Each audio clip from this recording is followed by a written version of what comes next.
Ethan Brooks had 30 seconds to make an impossible choice. Through the rain-streaked windshield of his 15-year-old Honda, he watched a woman step from her Mercedes directly into the path of an 18-wheeler that wouldn't stop in time. His daughter's future hung on the interview waiting across this bridge, the job that would end the evictions, the hunger, the shame of failing her. But between him and that future stood a stranger about to die. His hand hit the door handle. Some choices don't wait for permission. If you're watching from your city tonight, drop a comment below and let me know where this story is reaching. Hit that like button and stay until the end, because what happens next will change everything you think you know about sacrifice and second chances. The bridge had been stopped for 7 minutes.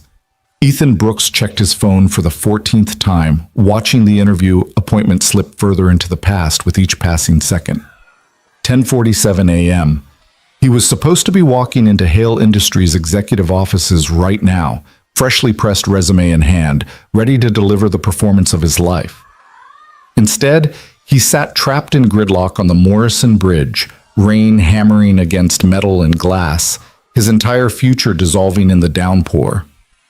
"Come on," he muttered, leaning forward as if those few inches might reveal what had paralyzed 3 lanes of traffic. "Come on, come on, come on!" His phone buzzed. Maya's school.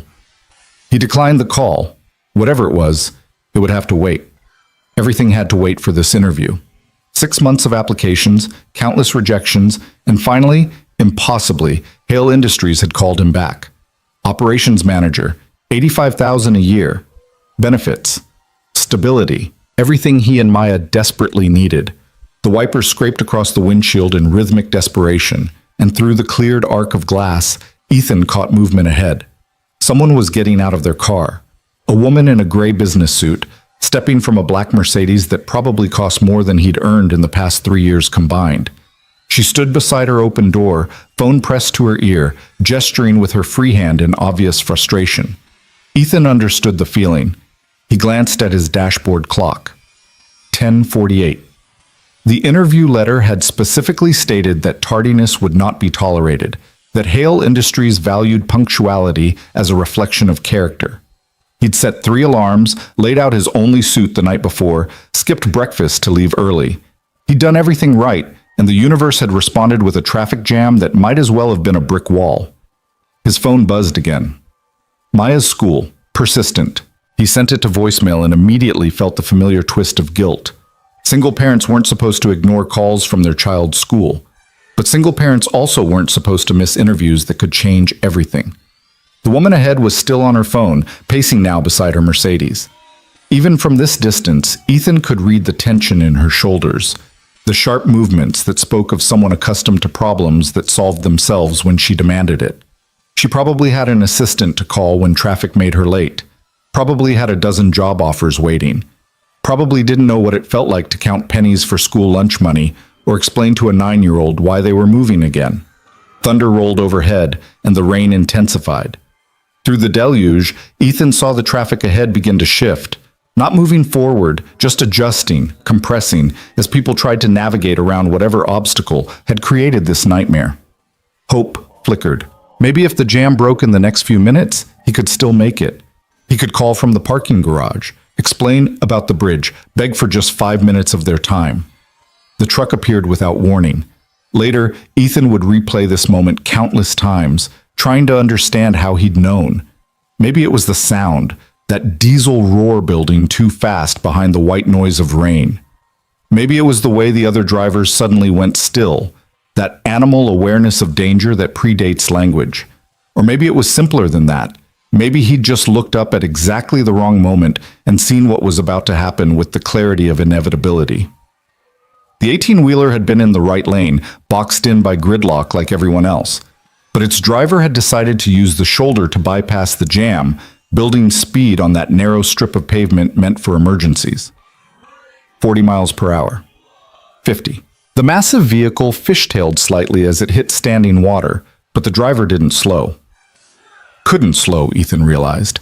The truck was too heavy, moving too fast, and the rain had turned the shoulder into something between pavement and ice. And directly in its path, still standing beside her open car door, phone pressed to her ear and eyes on the traffic ahead, stood the woman in the gray suit. Ethan's hand hit the door handle before conscious thought caught up. No, he heard himself say, but his body was already moving, already committed to something his mind hadn't finished processing. No, no, no! He threw the door open and ran. The distance couldn't have been more than 50 feet, but it stretched like miles. Rain hit his face, immediately soaking through his interview suit, the one he'd bought on credit 2 weeks ago. The one that had felt like armor this morning and now clung to him like a drowning man's last breath. His dress shoes, purchased at Goodwill and shined to a hopeful gleam, slipped on the wet pavement. He caught himself, kept running, aware of nothing but the woman ahead and the truck bearing down with the inevitability of mathematics. She still hadn't seen it. Still had her back turned, phone to her ear, probably arguing with someone about this delay, about time that belonged to her and was being stolen by lesser mortals who couldn't keep traffic moving. Ethan wanted to scream at her, wanted to ask what kind of person stood in the middle of a bridge shoulder without watching for no time. The truck was 30 feet away, 20. Its horn blared, a sound like the end of the world, and finally, the woman turned.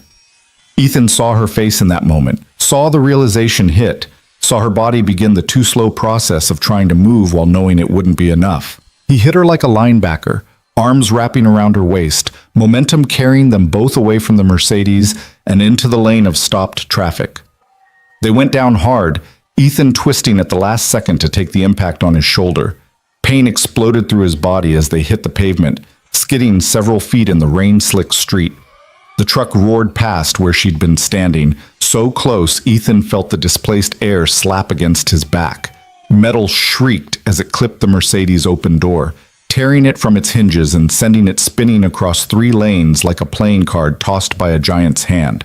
The door hit someone's Camry with a sound like a bomb going off, and the truck kept going, fishtailing wildly now, its driver fighting for control. Then, somehow, silence. Not real silence. Car alarms were screaming, people were shouting, the truck's engine still growled in the distance. But the silence of stopped time, of a moment stretched so thin it became transparent. Ethan lay on the wet pavement, the woman partially beneath him, both of them breathing in ragged gasps that had nothing to do with exertion and everything to do with the sudden, violent understanding that they were alive. "Are you—" he started, but couldn't finish. His shoulder felt wrong, a wrongness that went deeper than pain. "Are you hurt?" The woman pushed herself up on her elbows, and Ethan rolled aside to give her space. She stared at him with wide eyes, green eyes, he noticed randomly, green like bottle glass held up to sunlight. Her dark hair had come loose from whatever professional arrangement it had been in, and rain plastered it to her face. She opened her mouth, closed it, opened it again. "You," she managed. "That truck." "Yeah." Ethan sat up slowly, testing his body for damage.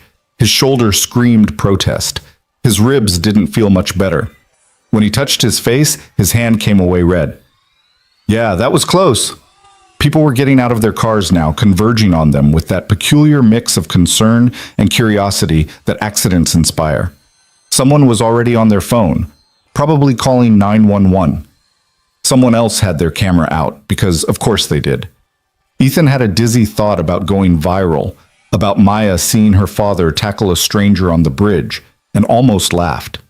"Don't move," a man in a construction vest said, kneeling beside them. "Ambulance is coming." "Jesus, that was... I saw the whole thing, man.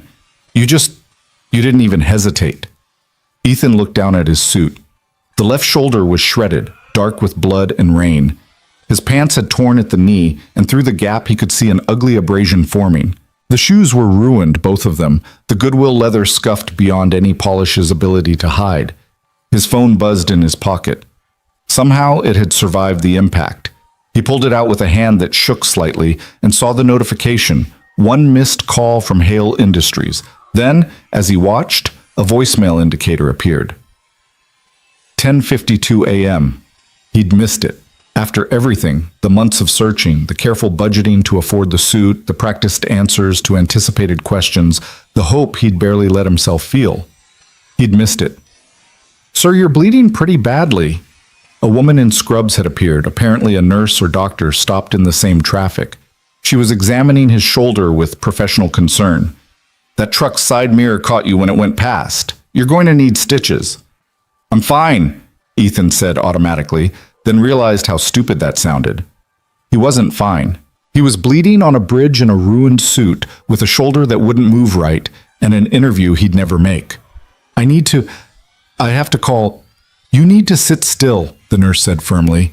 "You just saved this woman's life. The least you can do is let us make sure you didn't trade yours for it." The woman in the gray suit was being helped to her feet by the construction worker. She stood unsteadily, looking down at Ethan with an expression he couldn't quite read. Shock, probably. Gratitude. Maybe a little residual fear. She opened her mouth, clearly wanting to say something, but sirens cut through the air before she could find the words. Police arrived first, 3 cruisers that somehow navigated through the gridlocked traffic with practiced efficiency. Then an ambulance, then another. Ethan found himself surrounded by EMTs asking questions he answered on autopilot while his mind churned through calculations. How long until they let him leave? Could he still call Hale Industries?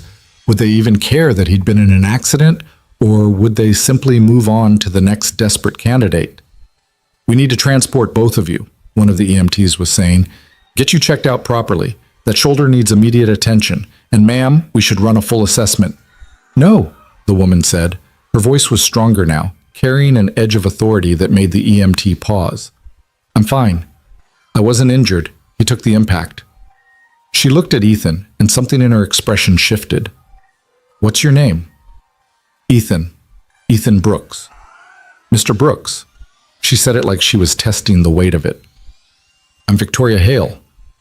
For a moment, the name didn't register. Then it hit him with the force of the truck he'd just dodged. Victoria Hale, CEO of Hale Industries, the woman whose company he was supposed to be interviewing with right now.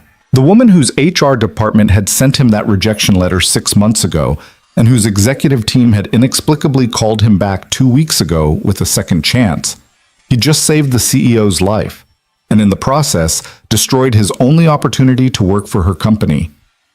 "Oh," Ethan said, and then couldn't think of anything else to say. "Oh." Victoria Hale was staring at him with an intensity that made him uncomfortable. One of her assistants, because of course she had an assistant somewhere nearby, had appeared with a jacket to replace her ruined suit coat. A police officer was trying to guide her toward a waiting cruiser, but she waved them all away, her focus entirely on Ethan. "You were going somewhere," she said. It wasn't a question. "The way you looked at your phone before you ran, you were late for something important." "It doesn't matter now."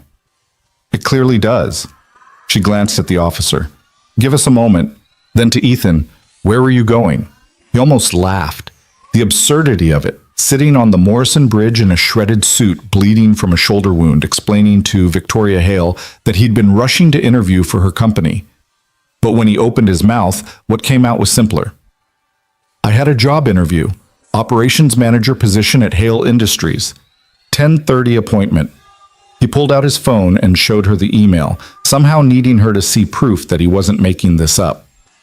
"I left an hour early, but the traffic..." He gestured at the gridlocked bridge, the statement finishing itself. Victoria took the phone, reading the email with an expression that shifted through several emotions too quickly for Ethan to track. When she looked up, something had changed in her face. "You were coming to interview with my company." "Yes." "And when you saw someone in danger, a complete stranger, you abandoned that interview to help them." Ethan shrugged, then immediately regretted it as pain shot through his shoulder. "Wasn't much of a choice. The interview would have been pointless if someone died because I wanted to be on time. Most people would have called 911 and kept driving." "Maybe." Ethan took his phone back, looking at the cracked screen, another expense he couldn't afford. "But I've got a daughter. I'd want someone to do the same for her if she needed it." Something shifted in Victoria's expression. She turned to the police officer who'd been waiting patiently. "I need details about the truck driver. Full investigation. That was criminal negligence at minimum." "Yes, ma'am. We've got units pursuing the vehicle now." "Good." She turned back to Ethan. "And I need you to tell these EMTs which hospital they're taking you to. I'll meet you there." "Ma'am, I don't think..." one of the EMTs started. "Not a request." Victoria's voice carried the unmistakable weight of someone accustomed to being obeyed. Mr. Brooks saved my life. The least I can do is ensure he receives the best possible care. She paused, and a slight smile touched her lips. Besides, he has an interview to complete. Ethan stared at her. What? You missed your scheduled interview because you were saving my life. I think we can make an exception to the tardiness policy. She gestured to the EMTs. Let them transport you. Get that shoulder treated. I'll have my assistant reschedule you for this afternoon. Ms. Hale, this isn't necessary. Mr. Brooks. She crouched down so they were at eye level, and Ethan saw something in her face that went beyond gratitude. Respect, maybe. Or recognition. In the last 10 minutes, you've shown me more about your character than any interview could have revealed. You made a choice that cost you everything, or so you thought. You prioritized a stranger's life over your own future without hesitation. That's not something I see every day. She stood. So yes, this is absolutely necessary. I want to know more about the man who runs into traffic instead of away from it. The EMTs were preparing a stretcher. Ethan let them help him onto it, his mind still trying to process what was happening. This morning, he'd been another desperate applicant. Now he was being loaded into an ambulance while the CEO of Hale Industries promised him an interview anyway. As they lifted the stretcher, he caught a glimpse of his Honda still sitting in traffic, door hanging open, hazard lights flashing. Everything he owned that mattered. Maya's school enrollment papers, the folder of his professional certificates, the printed directions to Hale Industries was in that car. My car, he said. I'll have someone deal with it, Victoria said. She was walking alongside the stretcher, her assistant scrambling to keep up while talking rapid fire into a phone. Focus on getting patched up. We'll handle the rest. The ambulance doors closed, and through the small window, Ethan watched the bridge scene recede. Police were redirecting traffic. Tow trucks were arriving for the Mercedes and the vehicles that had been damaged by the flying door. The truck was probably miles away by now, its driver either unaware of what had almost happened or choosing to run rather than face consequences. The EMT examining his shoulder was saying something about tissue damage and possible ligament tears. Ethan heard the words but couldn't quite make them feel real. None of this felt real. Less than 15 minutes ago, his biggest fear had been missing an interview. Now that same interview was somehow still happening, his body was a map of fresh injuries, and Victoria Hale was personally ensuring he received care. His phone buzzed. Maya's school, third call. He answered it this time. Mr. Brooks? The voice was familiar. Mrs. Patterson, the school secretary. We've been trying to reach you. Maya got into an incident during recess. She's fine, but we need you to come pick her up. What kind of incident? Some other students were teasing her and she pushed one of them. We have a strict no violence policy and I understand. Ethan closed his eyes, feeling the weight of too many problems trying to solve themselves simultaneously. I'm actually in an ambulance right now. There was an accident on the bridge. Can she stay in the office until I can arrange pickup? Silence on the other end then. An ambulance? Mr. Brooks, are you all right? I will be. Just need some stitches, but I can't get there for at least an hour, maybe 2. Is there any way? Of course. Maya can stay with me. Should I call someone else? Family? There isn't anyone else. The words came out harder than he intended. It's just me and her. I'll get there as soon as the hospital releases me. He ended the call and stared at the ambulance ceiling. Perfect. Just perfect. His daughter was in trouble at school. He was bleeding in an ambulance. His car was abandoned on a bridge. And his interview, his impossible, surreal, second chance interview, was apparently still happening. The EMT was asking about his medical history. Ethan answered mechanically. No major illnesses, no chronic conditions, no regular medications, no insurance. No insurance? The EMT paused. Sir, this hospital visit is going to be expensive. Emergency transport, stitches, possibly imaging for that shoulder. I'll figure it out. Ethan had been figuring it out for 3 years now, ever since Maya's mother had decided that being a parent was too complicated and left them both behind. He'd figured out childcare and school lunches and rent and utilities and groceries and birthday presents and everything else that came with raising a child alone. He'd figure out one more bill. They arrived at Providence Memorial 15 minutes later. The hospital was familiar. Ethan had brought Maya here twice for emergencies, once for a broken wrist and once for a severe asthma attack. Both times, the bills had taken months to pay down.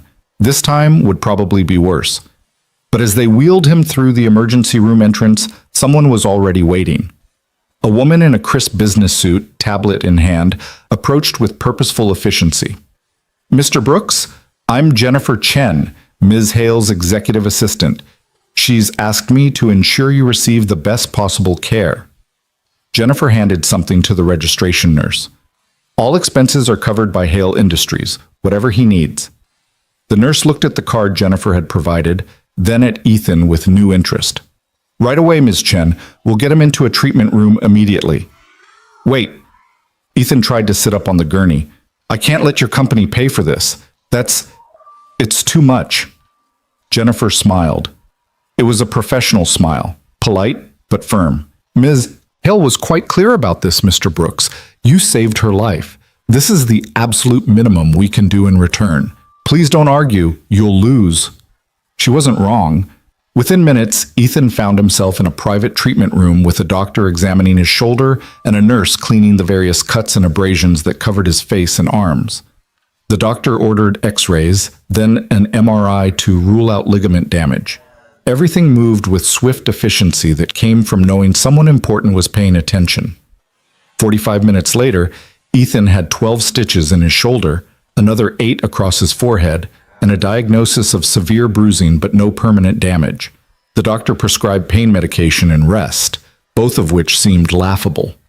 Rest wasn't an option when you had a 9-year-old who needed picking up from school and bills that wouldn't pay themselves. He was trying to figure out how to get to Maya when Jennifer reappeared. "Ms. Hale is waiting in a conference room upstairs," she said. "If you're feeling up to it, she'd like to conduct your interview now." Ethan looked down at himself. His suit was destroyed, his face was bandaged, and he probably looked like he'd lost a fight with a concrete mixer. "I'm not exactly interview ready. Ms. Hale is aware of your condition. She'd still like to speak with you." Jennifer paused. "And she's also arranged for a driver to pick up your daughter from school and bring her here. Maya, correct? 9 years old?" "How did she—" Ethan stopped. Of course, Victoria Hale knew about Maya. She'd probably had someone pull his entire background while he was being stitched up. Did Maya's school agree to that? "Ms. Hale spoke with the principal personally. Your daughter will be here within the hour." Jennifer gestured toward the door. "Shall we?" Ethan followed her through the hospital corridors, his mind struggling to keep up with how quickly everything had changed. This morning he'd been invisible, another struggling single parent, another resume in a stack, another person the world looked past. Now he was being escorted through a hospital by an executive assistant while the CEO of a major corporation waited to interview him. The conference room was small but private, with a window overlooking the hospital's courtyard. Victoria Hale sat at the table, still in her rain-damp business suit, a laptop open in front of her. She looked up as Ethan entered, and that same assessing look from the bridge crossed her face. "Mr. Brooks, please sit." She gestured to the chair across from her. "Jennifer, can you give us some privacy?" Jennifer nodded and slipped out, closing the door behind her. For a long moment, Victoria just looked at him. Ethan resisted the urge to fidget, to explain, to fill the silence with words that would only make him sound more desperate. Let her look. Let her see what she'd see. "Tell me about your daughter," Victoria said finally. Of all the questions Ethan had prepared for, this wasn't one of them. "Maya? She's 9. Smart, funny, stubborn as hell." He smiled despite himself. "Looks just like her mother, but has my terrible sense of humor." "And her mother?" "Gone. Left when Maya was 6. Decided parenting wasn't what she'd signed up for." Ethan kept his voice neutral. He'd learned not to let the bitterness show. "Been just the two of us since then." "That must be difficult." "It's life." Ethan shrugged, then winced as his shoulder protested. "You do what needs doing." Victoria nodded slowly. "Your resume indicates you have a degree in operations management from Portland State. Top of your class." Letters of recommendation from 3 previous supervisors, all glowing. 5 years of progressively responsible positions at Cascade Manufacturing before they closed their Portland facility. Yet you've been unemployed for 6 months. Why? Here it was, the question he'd been dreading, the gap he couldn't explain without sounding like he was making excuses. But after saving this woman's life, lying seemed pointless.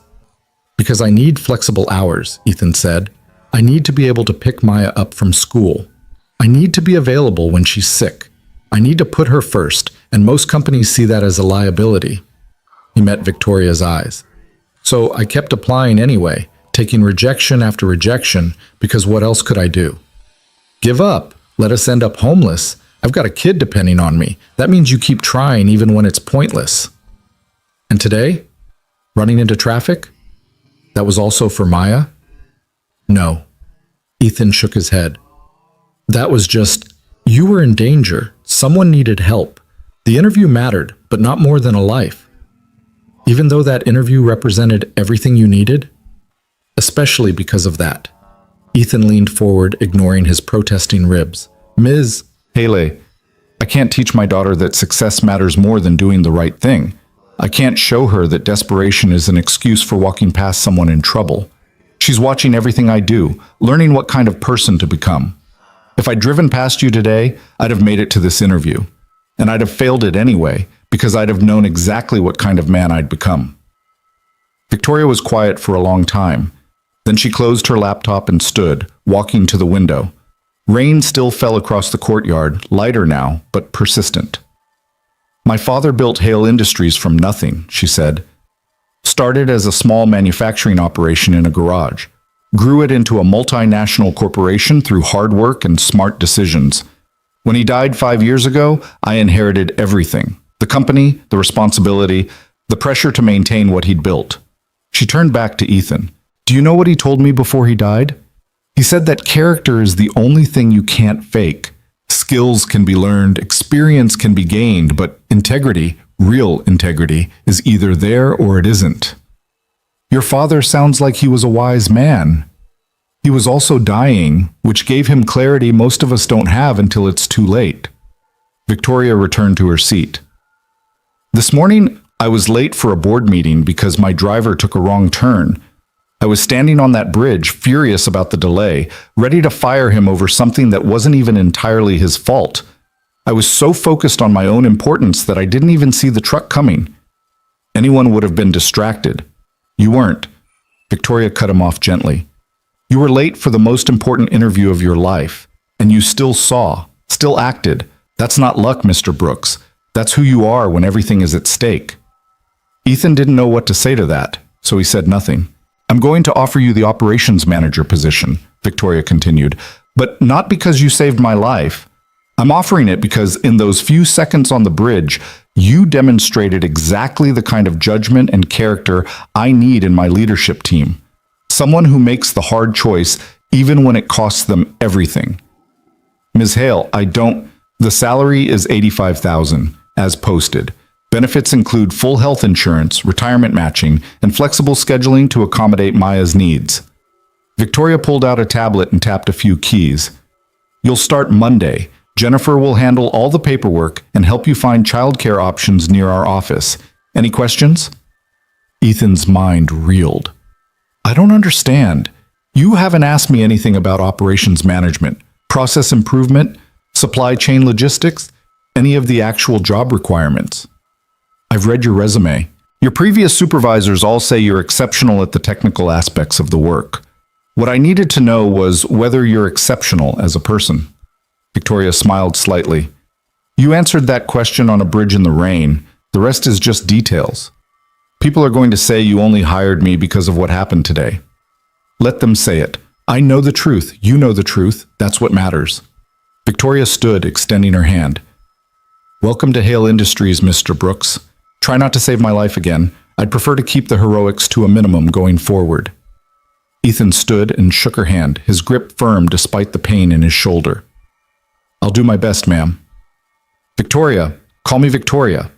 We're going to be working closely together, and I prefer to keep things relatively informal with my senior team.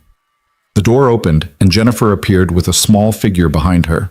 Maya, her dark hair in the messy ponytail she always insisted on doing herself, her school backpack dragging behind her. She saw Ethan, and her face crumpled. "Daddy!" She ran across the room and threw herself at him. Ethan caught her, biting back a gasp as the impact jarred his injured shoulder. "Hey, baby, I'm okay. Just a few scratches." "The lady said you were in an accident. She said you saved someone." Maya pulled back to look at him, her eyes wide. "Is that true?" "Yeah, sweetheart.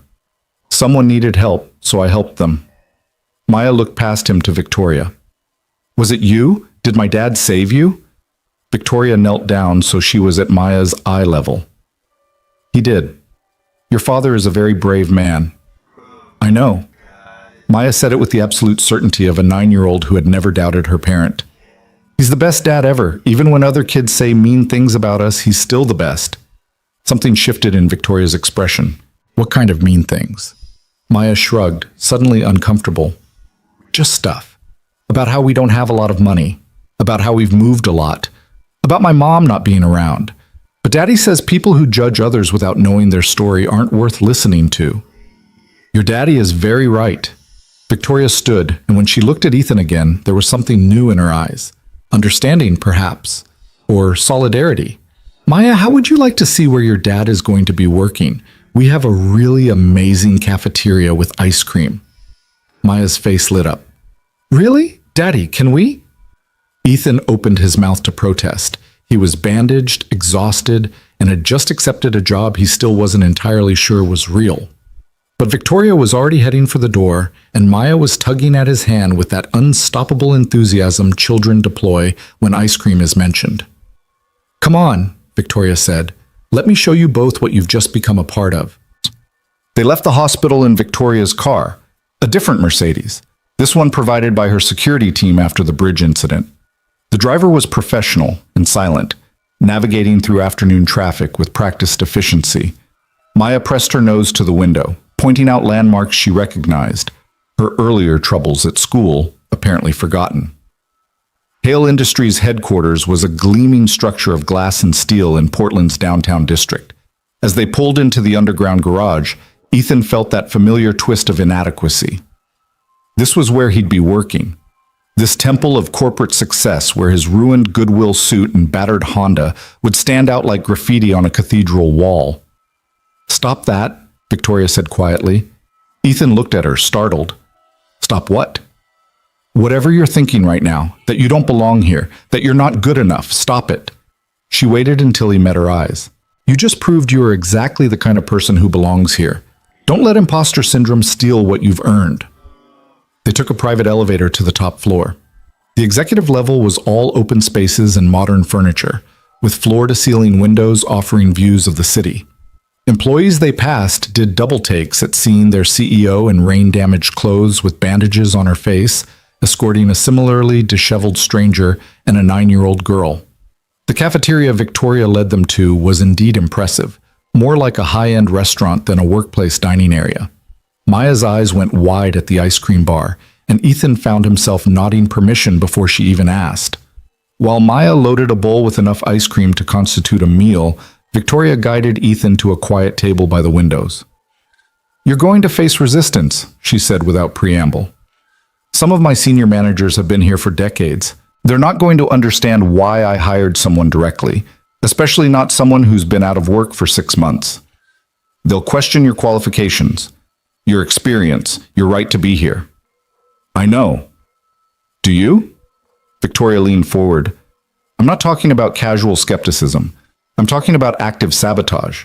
People protecting their territories and their positions. They'll test you, try to make you fail, hope you'll quit so they can say, 'I made a mistake.'" "Why are you telling me this?" "Because I don't make mistakes with hiring decisions, and I need you to remember that when things get difficult." Victoria's voice was firm. "You saved my life today, yes, but I'm not hiring you out of gratitude.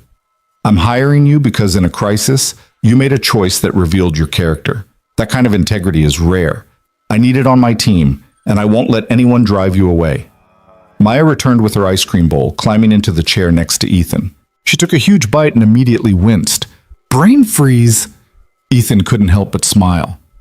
That's what happens when you eat it too fast, baby. But it's so good! Maya took another slightly smaller bite. Ms. Victoria, thank you for this, and for giving my daddy a job. He's been really worried about money. Ethan started, embarrassed. It's okay, Daddy. Ms. Victoria already knows. She probably knows everything. Maya looked at Victoria with that uncanny perception children sometimes have. You're going to take care of my daddy at work, right? Make sure people are nice to him? Victoria smiled, but it was a serious smile. I'm going to make sure your daddy has every opportunity to succeed, but he's going to take care of himself and probably a lot of other people too. That's who he is. Yeah, Maya nodded, completely satisfied with this answer. That's who he is. They sat together as afternoon faded toward evening, an unlikely trio brought together by chance and crisis.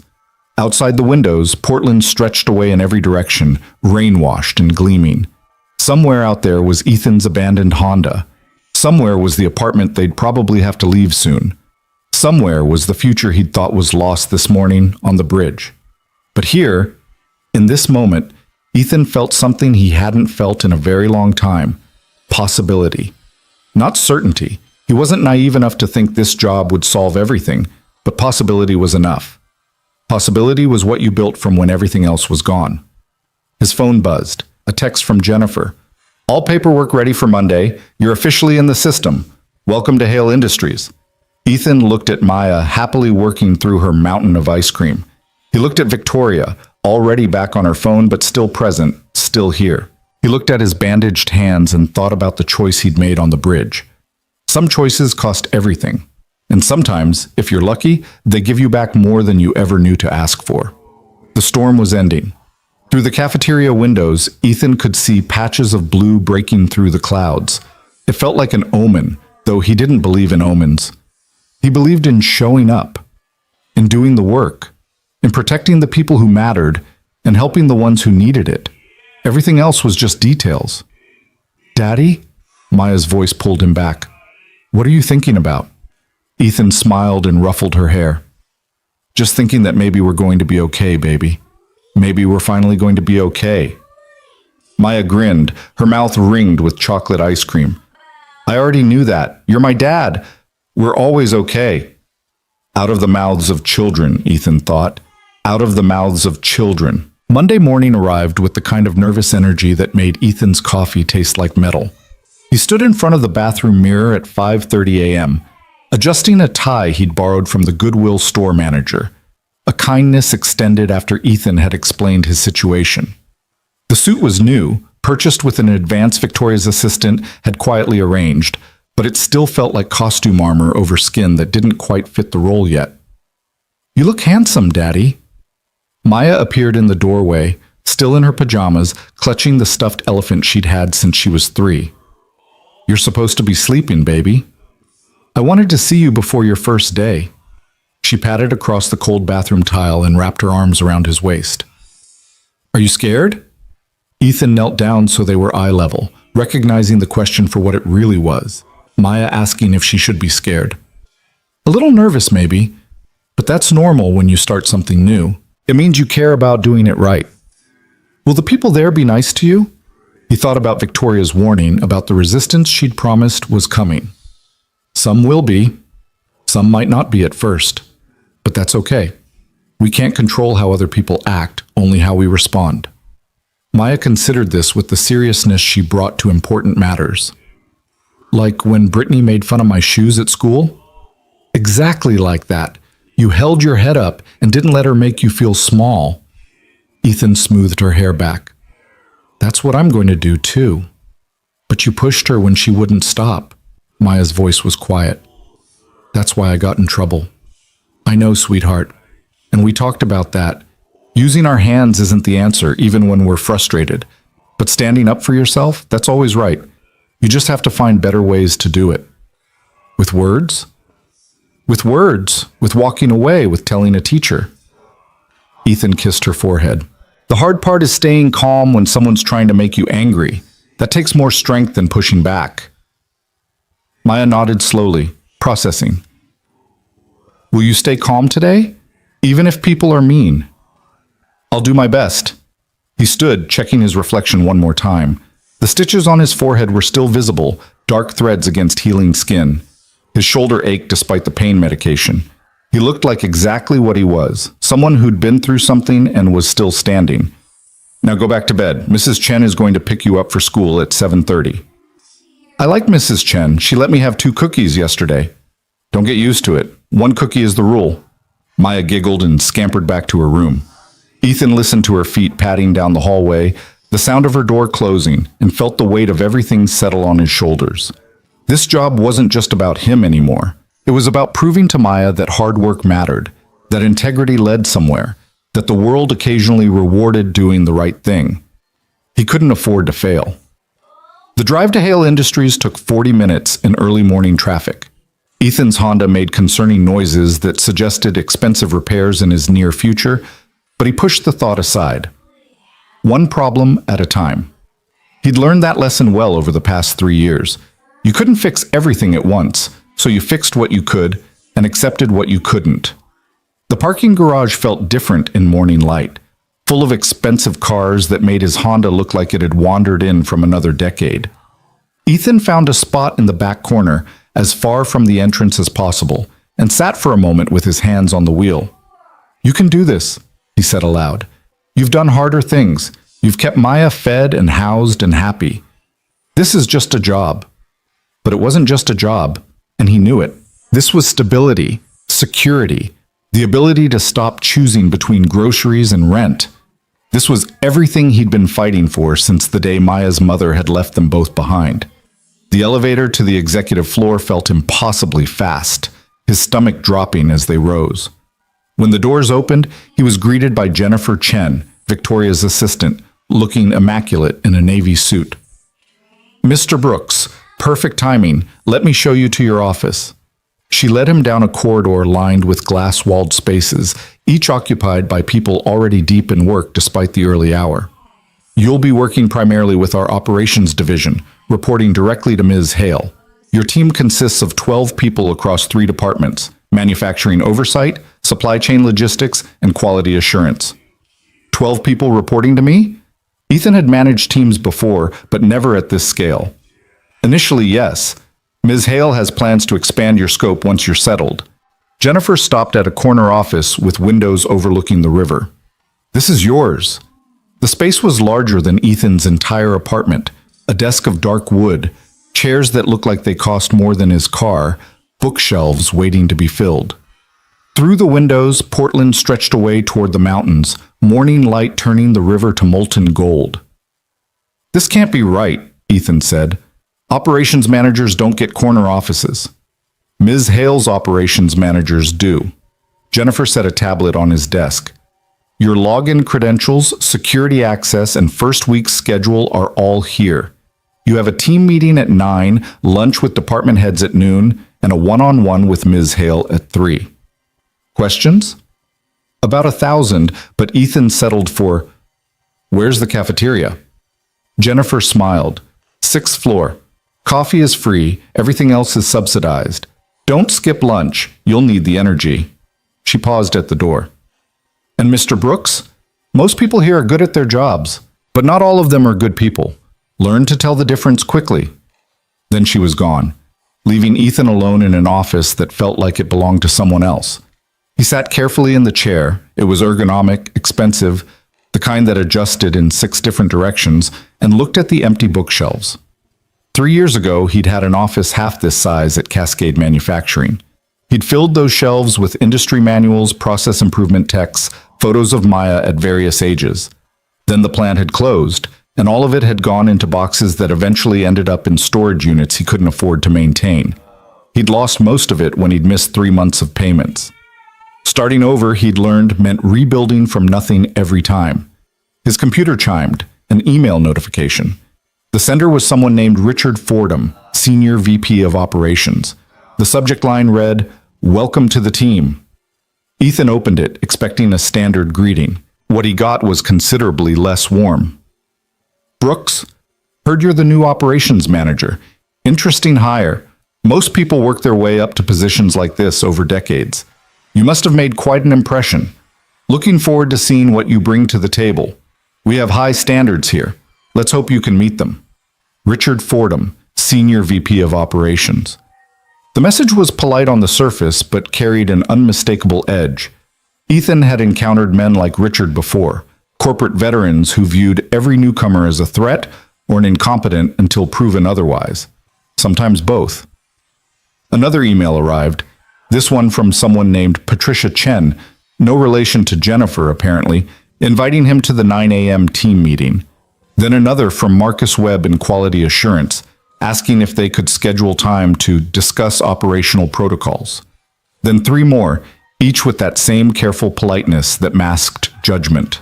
By 8:30, Ethan had received 14 emails, and maybe 5 of them felt genuinely welcoming. He spent the next 20 minutes reviewing the tablet Jennifer had left, memorizing names and titles, trying to understand the organizational structure he'd just been dropped into. Hale Industries was vast, manufacturing facilities in 6 states, distribution networks spanning the country, thousands of employees depending on decisions made in this building. And now he was part of the machinery that kept it all moving. At 8:55, Ethan made his way to conference room B, following the directions on his tablet. The room was already half full with people who stopped talking the moment he entered. 12 faces turned toward him with expressions ranging from curious to openly hostile. "You must be Brooks." A man in his 50s with silver hair and an expensive suit stood up. "Richard Fordham. We spoke via email." "Mr. Fordham."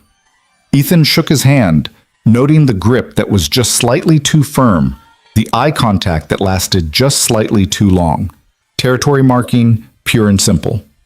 "Call me Richard. We're pretty informal here, despite appearances." Richard gestured to the empty seat at the head of the table. "That's your spot. Ms. Hale likes her managers to run their own meetings." Ethan sat, feeling the weight of every gaze in the room. "I appreciate everyone taking the time this morning. I know you're all busy, and I'm the new variable in your routines." That's one way to put it. This from a woman in her 40s with sharp eyes and a sharper suit. She didn't introduce herself, but her nameplate read Patricia Chen. "We're curious about your background, Mr. Brooks. Your resume is impressive, but there's a significant gap. 6 months unemployment is unusual for someone at your level." "It is," Ethan agreed. "I was laid off when Cascade Manufacturing closed their Portland facility. Finding work that accommodated single-parent scheduling was challenging." "Single parent?" Another man, younger, with the kind of haircut that cost $200. Marcus Webb, if Ethan had his faces right. "That's going to be interesting in this role. Operations management isn't exactly 9 to 5. I'm aware. I've worked out arrangements for my daughter's care." "Arrangements fail." This from Richard, his tone conversational but his meaning clear. "What happens when your daughter gets sick, when school calls, when your arrangements fall through and you need to leave in the middle of a crisis?" The room had gone very quiet. This wasn't curiosity anymore. It was a test. They wanted to see how he'd react to pressure, whether he'd defend himself or fold. Ethan took a breath, thinking about what he'd told Maya that morning. Stay calm. Use words. Don't let them make you angry. "You're right," he said. "Arrangements do fail. Emergencies happen. But they happen to everyone. Single parents, married parents, people without kids who have sick relatives or personal crises." He met Richard's eyes. "What matters is how you handle it. Whether you communicate clearly, delegate effectively, and build systems that don't collapse when one person needs to step away. I've been managing crisis situations for 3 years while raising my daughter alone. If anything, that's made me better at contingency planning." "Contingency planning?" Patricia's voice was dry. "Is that what you call saving Ms. Hale's life? A contingency plan?" So they knew. Of course they knew. The story had probably spread through the building within hours of him being hired. "No," Ethan said carefully. "That was just doing what needed to be done in the moment. And getting rewarded with a job you didn't interview for." Marcus leaned back in his chair. "Must be nice, having a shortcut past the usual hiring process." "I did interview," Ethan said. "In a hospital conference room still bleeding from 12 stitches. It wasn't the traditional format, I'll grant you, but Miss Hale asked her questions and I gave my answers." "What did she ask?" Patricia's question came fast, like she was trying to catch him in a lie. She asked about my daughter, about why I'd been unemployed, about the choice I made on the bridge. Ethan held her gaze. She wanted to know what kind of person I was under pressure. Turns out that matters more to her than whether I can recite supply chain optimization theory. Does it? Richard's smile was thin. Well, let's hope character translates to competence, because this company runs on results, not good intentions. I'd expect nothing less. Ethan pulled up a document on his tablet, which is why I spent the weekend reviewing last quarter's operations reports. I have questions about the variance in manufacturing throughput between our facilities. The Oregon plant is running at 92% efficiency, while Idaho is stuck at 78%. That's a significant gap. The room shifted. Patricia and Richard exchanged glances. Marcus sat up straighter. You reviewed last quarter's reports? Patricia's tone had changed, surprise creeping through the skepticism. Those are dense documents, 300 pages of data. 347, actually. I read fast when it matters. Ethan pulled up a chart. The Idaho facility's numbers have been declining for 6 months. Equipment failure rates are up, worker satisfaction scores are down, and there's been a 23% increase in safety incidents. That suggests either poor management, inadequate maintenance, or both. Richard's expression had gone carefully neutral. The Idaho situation is complicated. The facility manager retired last year, and we've been searching for a replacement. For a year? Ethan didn't hide his disbelief. While efficiency dropped and people got hurt? That's not complicated, that's negligent. Silence crashed through the room like a physical force. No one spoke. No one moved.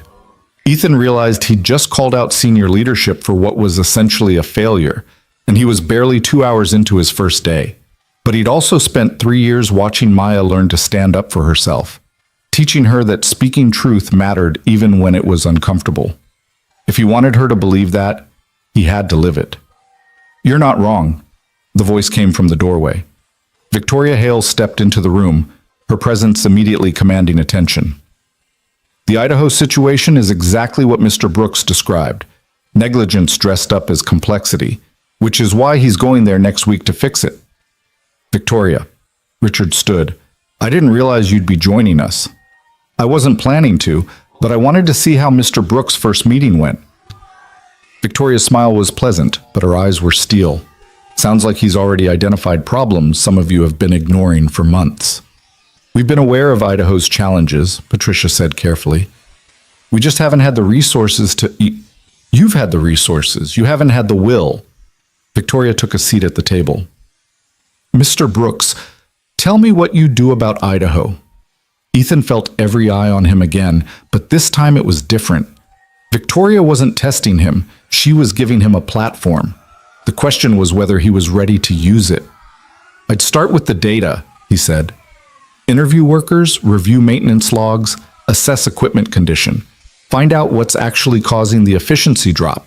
Is it mechanical failure, training issues, morale problems? Then I'd create a prioritized action plan with measurable targets and a realistic timeline. How long would this assessment take? 1 week on site, maybe less if people are honest about what's happening. And if they're not honest? Ethan thought about the past 3 years, about all the times people had made assumptions about him based on his situation. Then I'll look at what the numbers say instead of what people claim. Data doesn't lie. It just takes effort to read it correctly. Victoria nodded. Richard, arrange travel for Mr. Brooks. He leaves Wednesday. Patricia, I want you to brief him this afternoon on Idaho's history. Marcus, pull together equipment maintenance records going back 2 years. She stood. And everyone in this room needs to understand something clearly. Mr. Brooks is here because I hired him, yes, but he stays because of what he can do. I suggest you stop testing whether he belongs and start helping him succeed. Questions? No one had questions. Victoria left as quickly as she'd arrived, and the room slowly exhaled. Richard was the first to speak, his voice carefully controlled. Well, I suppose that settles the question of where you stand with the CEO.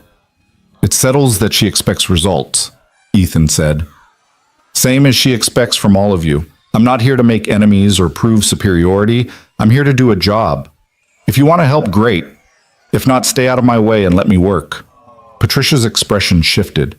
Not quite a smile, but something closer to respect. You've got nerve. I'll give you that. Most people wouldn't call out senior leadership in their first meeting. Most people probably have better survival instincts than me. Ethan closed his tablet. But I've got a daughter who watches everything I do. I can't teach her to be brave if I'm not willing to do it myself.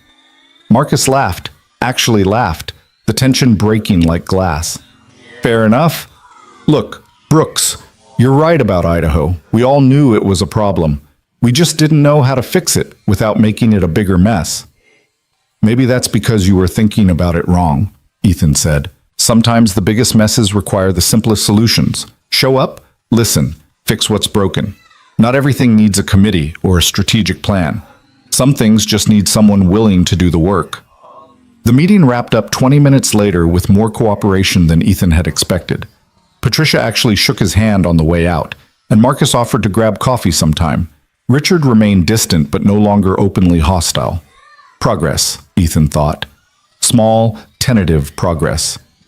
He returned to his office to find Jennifer waiting with lunch, a sandwich and soup from the cafeteria. Ms. Hale thought you might forget to eat. She's not wrong. Ethan realized he'd skipped breakfast in his nervousness. Thank you. How was the meeting? Honest. Ethan unwrapped the sandwich. They don't trust me yet. Some of them actively resent me, but at least we're not pretending otherwise. Jennifer's smile was knowing. That's better than most new hires get. Usually the resentment stays hidden for months. She set down a folder. Idaho facility information. Patricia will brief you at 4, but this will get you started. Ethan spent his lunch reading about a manufacturing plant that had once been Hale Industries' flagship operation. Built in 1987, expanded in the 90s, employing 230 people in a town of 4,000. The kind of place where the factory was the heartbeat of the entire community. And now it was dying, slowly, from neglect and absent leadership. The afternoon passed in a blur of meetings. Patricia's briefing was thorough and surprisingly frank. Idaho's problems stemmed from a facility manager who'd checked out years before retiring, combined with corporate oversight that had looked the other way as long as product kept shipping. The result was deferred maintenance, safety shortcuts, and a workforce that had stopped believing anyone cared. They've been promised help before, Patricia warned. 3 times in the past 2 years, corporate sent someone to assess the situation. Each time, the assessment resulted in a report that went nowhere. The workers don't trust us anymore, can't blame them. At 3 o'clock, Ethan knocked on Victoria's office door. She called for him to enter, and he found her standing at her window, looking out over the city. How was your first day? She asked, without turning around. Challenging. Eye-opening, exactly what I expected and nothing like I imagined.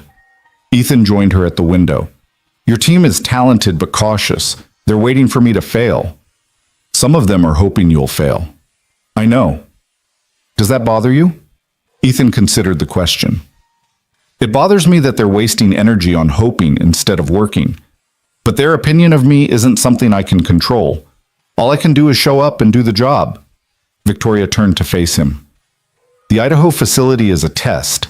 You understand that, right? I'm sending you to the worst situation we have, and everyone is going to watch to see how you handle it. Because if I can fix Idaho, they'll have to take me seriously. Exactly. Victoria moved to her desk, pulling up a map on her screen. But it's more than that. Idaho matters to me personally. My father opened that plant. It was his pride and joy, proof that Hale Industries could succeed in small-town America, that we could provide good jobs in places other companies abandoned. Her voice softened. Watching it decline has felt like watching his legacy crumble. I need someone who cares enough to save it. Not for me, but for the 230 people whose livelihoods depend on it. What if I can't? Ethan asked the question he'd been avoiding. What if the problems are too deep, or the solutions too expensive, or then you tell me honestly and we make hard decisions together. Victoria met his eyes. But I don't think that's going to happen. I think you're going to go to Idaho and see what everyone else missed, that the facility's problems aren't mechanical or financial. They're human. People stopped caring because no one cared about them. Fix that, and everything else follows. Ethan thought about his apartment, about the way it had started feeling like home once he and Maya had arranged their few possessions with care. about how a place reflected the people in it, and how neglect wasn't just visible in broken equipment, but in broken spirits. "I'll do my best," he said. "I know you will. That's why you're going." Victoria pulled up a calendar. "Wednesday morning, 6 a.m. flight. You'll have full authority to implement immediate fixes, equipment purchases, staffing changes, whatever you deem necessary within reason. Jennifer will give you procurement codes and emergency contact numbers. Questions?" "Just one. Why me?" "You could have sent Richard or Patricia, people with more experience, more authority, more credibility with the workers." Victoria smiled, but it was sad. "Because Richard and Patricia see problems through spreadsheets. They'd arrive with clipboards and cost analyses and recommendations that look perfect on paper but ignore the reality of people's lives. You see problems through the lens of someone who's lived them. That makes all the difference." Ethan left her office as the sun was setting, painting Portland's skyline in shades of amber and rose. He should have felt exhausted. It had been one of the longest days of his life. Instead, he felt something closer to purpose. Mrs. Chen had Maya waiting at home, homework already done, dinner warming in the oven. His neighbor had become an unexpected blessing, a retired teacher who loved having a child around and charged exactly half what Ethan could afford to pay. "How was it?" Maya asked before he'd even closed the door. "Well, did you have a good day? Were people nice? Did you fix things?" Ethan scooped her up, ignoring his protesting shoulder. "It was hard and complicated, and I'm going to have to go on a trip next week. But yes, I think it was good." "Where are you going?" "Idaho, to help fix a factory that's having problems." Maya's face fell. "How long?" "Just a week. Mrs. Chen said she'd stay with you while I'm gone." He set her down, kneeling so they were eye level. "I know it's not ideal, baby. I know you'd rather I stayed home. But this is important work, and you're good at important work." Maya threw her arms around his neck. "I'll miss you, but I'm proud of you, Daddy. You're helping people. That's what you always do." Ethan held his daughter and felt the weight of responsibility settle deeper. She believed in him with absolute faith, the way only children can believe in their parents. He couldn't let her down. Couldn't let Victoria down. Couldn't let 230 workers in Idaho down. The pressure should have been crushing. Instead, it felt like clarity. That night, after Maya was asleep, Ethan sat at their tiny kitchen table with his laptop and the Idaho facility reports. He read until his eyes burned, making notes, identifying patterns, building a mental map of everything that had gone wrong and everything that needed fixing. At midnight, his phone buzzed. A text from Victoria. "Stop working. You need rest." Ethan smiled and texted back. "How did you know I was still up?" "Because I'm still up too. And because I recognize the obsessive dedication of someone who knows people are counting on them. Trust me, Idaho's problems took years to develop. They won't be solved by you losing sleep the night before you even go. Rest. You'll need your energy."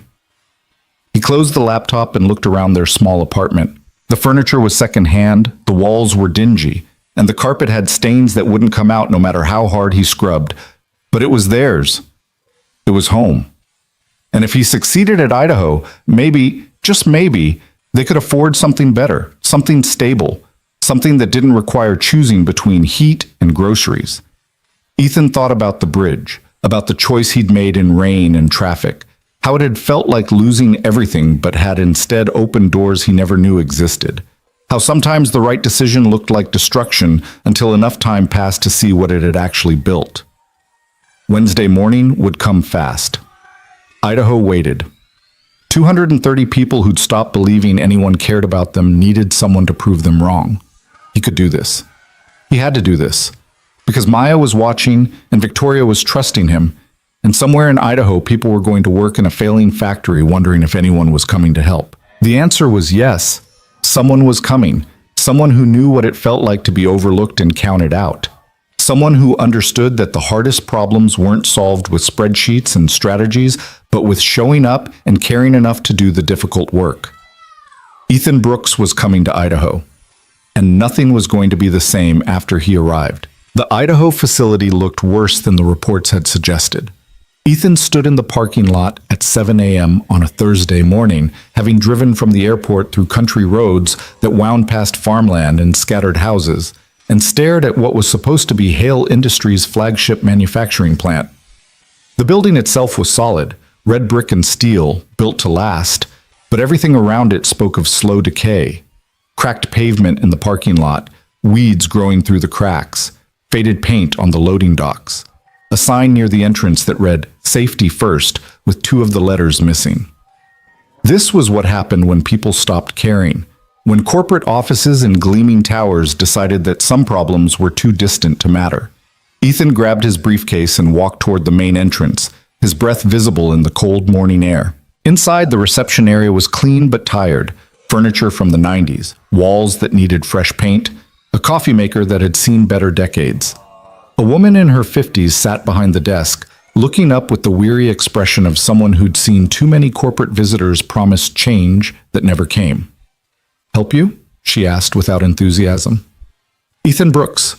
I'm here from the Portland office to meet with, you're the new guy Victoria sent." The woman's tone suggested she'd already categorized him alongside every other disappointing assessment team. "Tom Hendricks is expecting you. Through those doors, take the stairs down, follow the noise." "Thank you, Ms. Karen. Just Karen." She returned to her computer screen, dismissing him. Ethan found the stairs and descended into the heart of the facility. The noise hit him first, machinery running at inconsistent rhythms, the clank of metal that suggested loose fittings, voices raised over the mechanical din. Then the smell, oil and heat, and something acrid that spoke of equipment pushed past its limits. The factory floor stretched away in organized chaos. Assembly lines ran in parallel rows, workers moving through practiced motions that carried the weight of repetition. But Ethan's trained eye caught the problems immediately. A conveyor belt that stuttered every few seconds. A welding station where the operator had to kick the equipment to keep it running. Safety equipment that looked functional but outdated. Workers whose body language screamed exhaustion and resignation. A man in his early 60s approached, wiping oil-stained hands on a rag. He was built like someone who'd spent decades on factory floors, broad shoulders, calloused hands, eyes that missed nothing. "You Brooks?" "Yes, sir. You must be Tom Hendricks." "Facility supervisor. Been here 32 years." Tom's handshake was firm, testing. "Victoria called yesterday. Said you were coming to help. That true? Or are you just another suit collecting information for a report nobody reads?" Ethan met his gaze directly. "I'm here to fix what's broken. Whether that makes me different from the others, you'll have to decide for yourself." Tom grunted, something that might have been approval. "Fair enough. Come on. I'll show you around and you can tell me what you see." They walked the factory floor for 2 hours. Tom pointed out problems with the practiced efficiency of someone who'd cataloged every failure for years. The injection molding machines that ran hot because the cooling systems needed replacement. The ventilation that barely functioned, making summer work dangerous. The electrical panels that occasionally sparked, terrifying everyone but too expensive to fix properly. The list went on and on, each issue building on the last until Ethan understood why efficiency had dropped to 78%. "How many safety incidents last month?" Ethan asked as they paused near a packaging station. "Officially, 4. Unofficially?" Tom's jaw tightened. "Probably double that. People don't report minor injuries anymore because they've learned nothing changes. Why fill out paperwork when corporate just files it away? Because every incident matters. Because minor injuries become major ones. Because..." Ethan stopped, recognizing the futility of lecturing someone who already knew. "Show me the incident reports. All of them. Official and unofficial." "Why? You planning to fire people for not reporting?" "I'm planning to understand what's actually happening so I can fix it." Ethan pulled out his tablet. "Tom, I know you don't trust me yet. I know you've seen people like me before, and they've disappointed you. But I need you to understand something. I'm not here to write reports or make recommendations that die in committee meetings. Victoria gave me full authority to implement immediate fixes. That means if something needs replacing, I can authorize it. If someone needs additional training, I can arrange it. If management is the problem, I can address it." Tom studied him for a long moment. "Full authority? Within reason, yes. Define reason. Anything that improves safety, increases efficiency, or directly impacts worker welfare. I can approve it on site. Anything over $500,000 or involving facility-wide restructuring needs Victoria's sign-off, but she told me to call her directly if I need it. Ethan gestured at the factory floor. What would you fix first if money wasn't the constraint? Tom didn't hesitate. The ventilation system. It's been inadequate for 5 years. Summer heat makes the floor dangerous. We've had 3 workers pass out in the last 2 years. 1 needed hospitalization. Corporate keeps saying it's too expensive to replace. How much? $180,000 for a proper industrial system that meets modern standards. Ethan pulled out his phone and called Victoria. She answered on the second ring. Brooks, how's Idaho? Worse than reported. The ventilation system is a safety hazard. I need approval for a $180,000 replacement. Silence on the line, then, done. Send me the specifications and I'll have procurement start the paperwork today. What else? I'll know more after I've been through everything, but Tom here has been cataloging problems for years. I suspect there's a list longer than my arm. Then work through the list. Fix what needs fixing. Keep me updated. Victoria paused. And Brooks? Thank you for calling immediately instead of sitting on it. She hung up. Ethan looked at Tom, whose expression had shifted from skepticism to something closer to shock. She just approved it, Ethan said, on a 2-minute phone call. Get me the specifications for the system you need and it'll be ordered today. Tom's weathered face worked through several emotions. Just like that? Just like that. Now show me what else needs attention. By lunchtime, Ethan had a list of 23 critical issues, 6 of which needed immediate attention, and the rest scheduled for the following month. He'd authorized equipment repairs totaling $90,000, ordered replacement parts for the injection molding machines, and scheduled safety training for the entire facility. Tom had called a lunch meeting in the break room, and word had spread. When Ethan arrived, 40 workers were waiting, a mix of assembly line operators, machinists, quality inspectors, and maintenance crew. They watched him with the same wary skepticism Karen had shown, the look of people who'd stopped believing in rescue. Most of you know who I am by now, Ethan began, standing near the vending machines because there was no podium or stage. I'm Ethan Brooks, operations manager from Portland. Victoria Hale sent me here to assess the facility and implement improvements. I've been walking the floor with Tom all morning, and I've seen enough to understand why you're frustrated. Frustrated? A woman in her 30s with grease-stained coveralls spoke up. That's corporate speak for, we know you're miserable, but we're not going to do anything about it. We've heard it before. You're right, frustrated is too mild. You're working with failing equipment in unsafe conditions while corporate has ignored you for years. That's not frustration, that's abandonment. Ethan pulled out his tablet. This morning, I authorized a $180,000 ventilation system replacement. It'll be installed within 6 weeks. I also approved equipment repairs, replacement parts, and safety training. That's day 1. Tomorrow I'll tackle the next set of problems. The room had gone silent. The woman who'd spoken stared at him. You're serious? Completely. Tom, tell them about the phone call. Tom stood, his voice carrying that same shocked disbelief.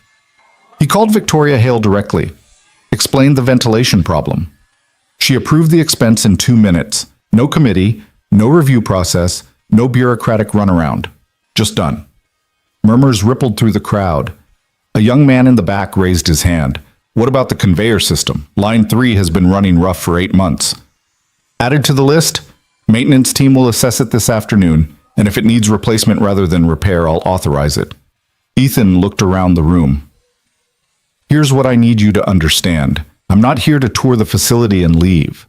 I'm staying the entire week, working alongside you, understanding every system and every problem. And I'm not going to sugarcoat anything. Some of these issues are going to take months to fully resolve. But starting today, you're not being ignored anymore. Why should we believe you? This from an older man with gray hair and suspicious eyes. We've had 3 assessment teams come through in 2 years. They all promised help. None of them delivered. Because those teams didn't have authority. They could only make recommendations. I can make decisions. Ethan met the man's gaze. But you're right to be skeptical. Don't believe my words. Watch my actions. Judge me by what actually changes, not by what I promise will change. A woman near the front spoke up, her voice tired. What about staffing? We're running short on 2 shifts. Maintenance is down 3 people.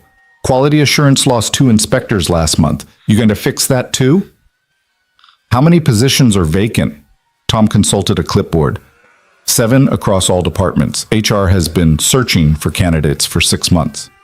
Ethan pulled up his phone again. Jennifer? It's Brooks. I need HR to prioritize Idaho facility hiring. 7 vacant positions. Send me the job descriptions and I'll review them today. I want candidates interviewed within 2 weeks and positions filled within a month. He paused, listening. I don't care what HR's timeline is. Tell them Victoria approved it. Make it happen. He ended the call and looked at the assembled workers. Hiring timeline is now my problem. Questions? The questions came rapid fire after that. Equipment issues, scheduling problems, training gaps, safety concerns that had been dismissed by previous managers. Ethan took notes on everything, asking for details, pushing for specifics, refusing to accept vague answers. By the time the lunch period ended, his tablet was full of action items, and his mind was full of the kind of complex problem-solving he'd been trained for but hadn't practiced in years. As workers filed back to their stations, Tom pulled him aside. You know what you just did? Listen to people who know this facility better than I ever will. You gave them hope. Tom's voice was rough. Dangerous thing, hope. If you can't deliver, you'll have done more damage than all the previous assessment teams combined. Then I'd better deliver. Ethan looked out at the factory floor. Tom, I need your honesty. Is there anything here that's beyond saving? Anything I should know about that's being hidden? Tom hesitated, then gestured toward his office, a cramped space with a window overlooking the floor. Once inside, with the door closed, he pulled out a folder from a locked drawer. Shipping manifests from the past 6 months. Take a look at the discrepancies. Ethan opened the folder and immediately understood why Tom had locked it away. The manifest showed consistent variances, products shipped that didn't match production records, delivery confirmations for orders that should have exceeded the facility's capacity, inventory numbers that didn't reconcile with actual stock. Someone's been falsifying records, Ethan said quietly. Not someone, multiple someones with cooperation from management. Tom's expression was grim. The previous facility manager, David Carlson, had an understanding with several of our distributors. They'd report higher production numbers than we actually achieved, making the facility look better on paper while skimming the difference. When he retired, his assistant manager took over the scheme. Who's the assistant manager? Guy named Derek Walsh. He's been here 15 years, thinks he runs the place. When corporate didn't promote him to facility manager after Carlson left, he got bitter. Decided if they wouldn't recognize his value officially, he'd extract it unofficially. Ethan felt cold anger settling in his gut. He's been stealing from the company while workers deal with failing equipment and safety hazards. Him and at least 2 others on the management team. I've suspected it for a year but couldn't prove it without access to the full distribution network data. And I sure as hell wasn't going to report it to corporate without proof. Last thing I need is Walsh finding out I'm the one who talked. Does anyone else know about this? Karen suspects. Maybe a couple of the older workers who've been here long enough to notice the patterns. But everyone's scared of Walsh. He's got connections in town, friends in the county government. Cross him, and you might find yourself out of a job with no prospects in a town this small. Ethan photographed every page in the folder with his phone. I need the distribution network data. Can you get me access? Walsh controls those systems. He's the only one with admin privileges. Not anymore. Ethan called Victoria again, explained the situation in careful terms, and within 20 minutes had full network access to every system in the facility. By mid-afternoon, he'd traced the fraud through 6 months of manifests, identifying approximately $300,000 in stolen inventory. The evidence was clear, the pattern undeniable. Derek Walsh had been running a sophisticated theft operation, using his position to falsify records while workers struggled with equipment that desperately needed the money being siphoned away. At 4 o'clock, Ethan called Walsh to the supervisor's office. The man who arrived was in his late 40s, well-dressed by factory standards, carrying himself with the confidence of someone who'd gotten away with something for a long time. Brooks, right? Heard you've been causing quite a stir today. Walsh's smile was friendly, but his eyes were calculating. Authorizing all kinds of spending. Hope you know what you're doing. Corporate doesn't like surprises. Sit down, Derek. Ethan waited until Walsh was seated, then placed printed copies of the falsified manifests on the desk. I've spent the afternoon reviewing distribution records. Found some interesting discrepancies. Walsh's expression didn't change, but something shifted behind his eyes. Discrepancies happen. Clerical errors, system glitches. Nothing unusual. These aren't clerical errors. These are systematic falsifications designed to hide inventory theft. $300,000 over 6 months. Probably more if I go back further. Ethan pushed the papers closer. The pattern is clear. You've been reporting production numbers that don't match actual output, then pocketing the difference through your distributor contacts. That's a serious accusation. Walsh's voice had gone hard. You better have proof, because making claims like that without evidence is slander. Tom, I have 6 months of manifests, distribution confirmations, production logs, and inventory records. All of it showing the same pattern. All of it pointing directly at you. Ethan pulled up his tablet. I've already sent copies to Victoria Hale and our legal department. You're done here, Derek. The only question is whether you walk out quietly or in handcuffs. Walsh stood slowly, his friendly mask cracking. You have no idea what you're doing. I've been here 15 years. I have friends, people who matter in this town. You're some Portland outsider who's been here half a day, and you think you can just... I think I can stop theft. I think I can protect workers who've been suffering while you lined your pockets. And I think you're going to leave this facility immediately before I call the sheriff. Ethan stood as well, meeting Walsh's anger with steady calm. Security is already at your desk, packing your personal items. Your access codes have been revoked. You're escorted off the property today. Victoria will never back this. She doesn't know how things work here, how... Ethan's phone rang. He put it on speaker. Victoria? Mr. Brooks, I've reviewed the evidence you sent. It's damning. Derek Walsh is terminated effective immediately. I'm having our legal team contact local law enforcement to pursue criminal charges. Victoria's voice was ice. Mr. Walsh, if you're listening, Hale Industries will recover every dollar you stole plus damages. I suggest you hire a good attorney. The call ended. Walsh stared at the phone, then at Ethan, his face cycling through rage and fear. You're making a mistake.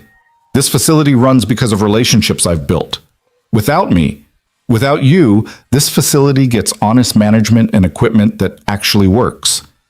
Tom Hendricks appeared in the doorway with 2 security guards. Derek, let's make this easy. Your stuff is boxed. These gentlemen will walk you out. Walsh left, still protesting, still threatening. His voice echoed down the hallway until it faded into nothing. Tom closed the door and leaned against it. Jesus, you've been here 8 hours. Sometimes 8 hours is all it takes to identify a cancer. Ethan felt the adrenaline starting to fade, leaving exhaustion behind. Who's next in the management chain? That would be Susan Ortiz, production coordinator. She's solid. Been trying to keep things running despite Walsh's interference. If anyone can step up temporarily, it's her. Get her in here. And Tom? Thank you for trusting me with this. I know it wasn't easy. Easier than watching this place die while someone steals from it. Tom opened the door. For what it's worth, you just became either the most popular or most hated person in this facility. Possibly both. Word spread quickly. By the time Susan Ortiz arrived, a woman in her early 40s with sharp eyes and no-nonsense efficiency, workers were gathering in clusters, talking in hushed tones. Ethan could see the reactions dividing clearly. Relief from those who'd suffered under Walsh's management, uncertainty from those who'd benefited from looking the other way, and calculation from the 2 other managers Tom had suspected of involvement. Ethan spent an hour with Susan, reviewing the facility's actual production capacity and creating realistic targets. Then he called an all-hands meeting for the next morning, knowing he needed to address what had happened before rumors turned toxic. He worked until 9 p.m., going through personnel files, identifying everyone who'd reported to Walsh, flagging concerns for further investigation. When he finally returned to his hotel, a modest chain property that was the only option in town, his phone was full of messages. 3 from Victoria, approving additional expenditures and expressing satisfaction with his handling of Walsh. 2 from Jennifer, coordinating logistics for the equipment orders, 1 from Patricia back in Portland, grudgingly acknowledging that his instincts had been correct, and 1 from Maya, sent through Mrs. Chen's phone. Miss you, Daddy. Mrs. Chen made cookies. Save Idaho. Ethan smiled despite his exhaustion and called her. She answered breathlessly, clearly having run to grab the phone. Daddy, Mrs. Chen said you're fixing a factory. I'm trying, baby. It's complicated work. Are the people there nice? Ethan thought about Tom's cautious trust, Susan's competent professionalism, Walsh's betrayal, the workers' wary hope. Some of them are. Some of them need to learn to be. But we're making progress. I told my class about you today, about how you save people and fix things. My teacher said you sound very brave. Your teacher is very kind, but I'm not brave, Maya. I'm just doing what needs doing. That's what brave means, Daddy, doing things even when they're hard. Maya's voice was matter of fact, the simple wisdom of children who hadn't yet learned to doubt. I'm proud of you. After they hung up, Ethan sat in his generic hotel room and felt the weight of responsibility settle deeper. He'd fired a man today, exposed corruption, authorized hundreds of thousands in repairs, and given 230 people reason to hope things might actually improve. Any one of those actions could backfire. The consequences could cascade in ways he couldn't predict. But Maya was proud of him, and Victoria trusted him. And somewhere in this small Idaho town, workers would go home tonight believing that maybe someone actually cared about their safety and their futures. That had to be worth the risk. Friday morning's all-hands meeting filled the cafeteria beyond capacity. Workers stood along the walls, sat on tables, crowded the doorway. Ethan stood at the front with Tom and Susan flanking him, facing a sea of faces that ranged from hopeful to hostile. Most of you know what happened yesterday, Ethan began. Derek Walsh was terminated for theft and fraud. Evidence has been turned over to law enforcement. 2 other managers are under investigation and have been placed on administrative leave pending the outcome. I want to be clear, this isn't a witch hunt, but it is accountability. People who steal from this company while you work with failing equipment aren't going to be protected. What about the rest of us? A man in the back called out. Walsh had friends. Some of us might have looked the other way on things. Are we all going to lose our jobs? If you stole, yes. If you actively participated in fraud, yes. If you simply worked here while Walsh ran his operation, no. I'm not interested in punishing people for not being whistleblowers. Ethan scanned the crowd. But going forward, the culture changes. If you see safety violations, you report them. If you see theft or fraud, you report it. If you see anything that puts workers at risk or hurts this facility, you speak up. That's not optional. Easy to say from Portland, someone muttered. I'm not from Portland originally. I'm from a town smaller than this one, where the factory closing meant everyone I knew lost their jobs. My father worked 30 years on a manufacturing floor before the company decided it was cheaper to move production overseas. I watched what that did to him, to our family, to our community. Ethan's voice carried the weight of old pain. So when I say I understand what this facility means to you, I'm not making corporate speeches. I'm telling you I've lived it. The room shifted. People who'd been skeptical leaned forward. The hostility in some faces softened to attention. Susan Ortiz is now acting facility manager. Tom Hendricks continues as supervisor. Together, they're going to help me rebuild this place into what it should have been all along. That means honest reporting, safe working conditions, and management that actually cares whether you make it home in one piece. Ethan pulled up his tablet. The ventilation system is ordered. Conveyor repairs start Monday. New safety equipment arrives next week. We're hiring for 7 vacant positions, and I'll be personally reviewing candidates to make sure we get people who fit this facility's needs, not just whoever corporate thinks is convenient. How long are you staying? A woman near the front asked. Through next Friday. After that, I'll be back monthly to ensure progress continues. But I'm not going to micromanage from Portland. Susan and Tom know this facility better than I ever will. My job is to give them resources and authority. Their job is to run this place correctly. The meeting lasted 90 minutes, with questions ranging from specific equipment concerns to broader worries about job security. Ethan answered everything honestly, refusing to make promises he couldn't keep, but also refusing to sugarcoat the challenges ahead. When it finally ended, Tom pulled him aside. The two managers on administrative leave? They're scared, might try to retaliate somehow. Let them try. Everything I've done is documented and approved. If they want to make noise, they'll just draw more attention to their own problems. But Tom's warning proved prophetic. That afternoon, Ethan received a call from someone identifying himself as Councilman Robert Morrison, his voice carrying the smooth authority of small-town politics. Mr. Brooks, I understand you've made some dramatic changes at the Hale facility. Derek Walsh is a friend of mine, and frankly, I'm concerned about the way he was treated. Firing a respected member of our community without proper process seems hasty. Mr. Walsh was terminated for documented theft and fraud. The evidence has been provided to law enforcement.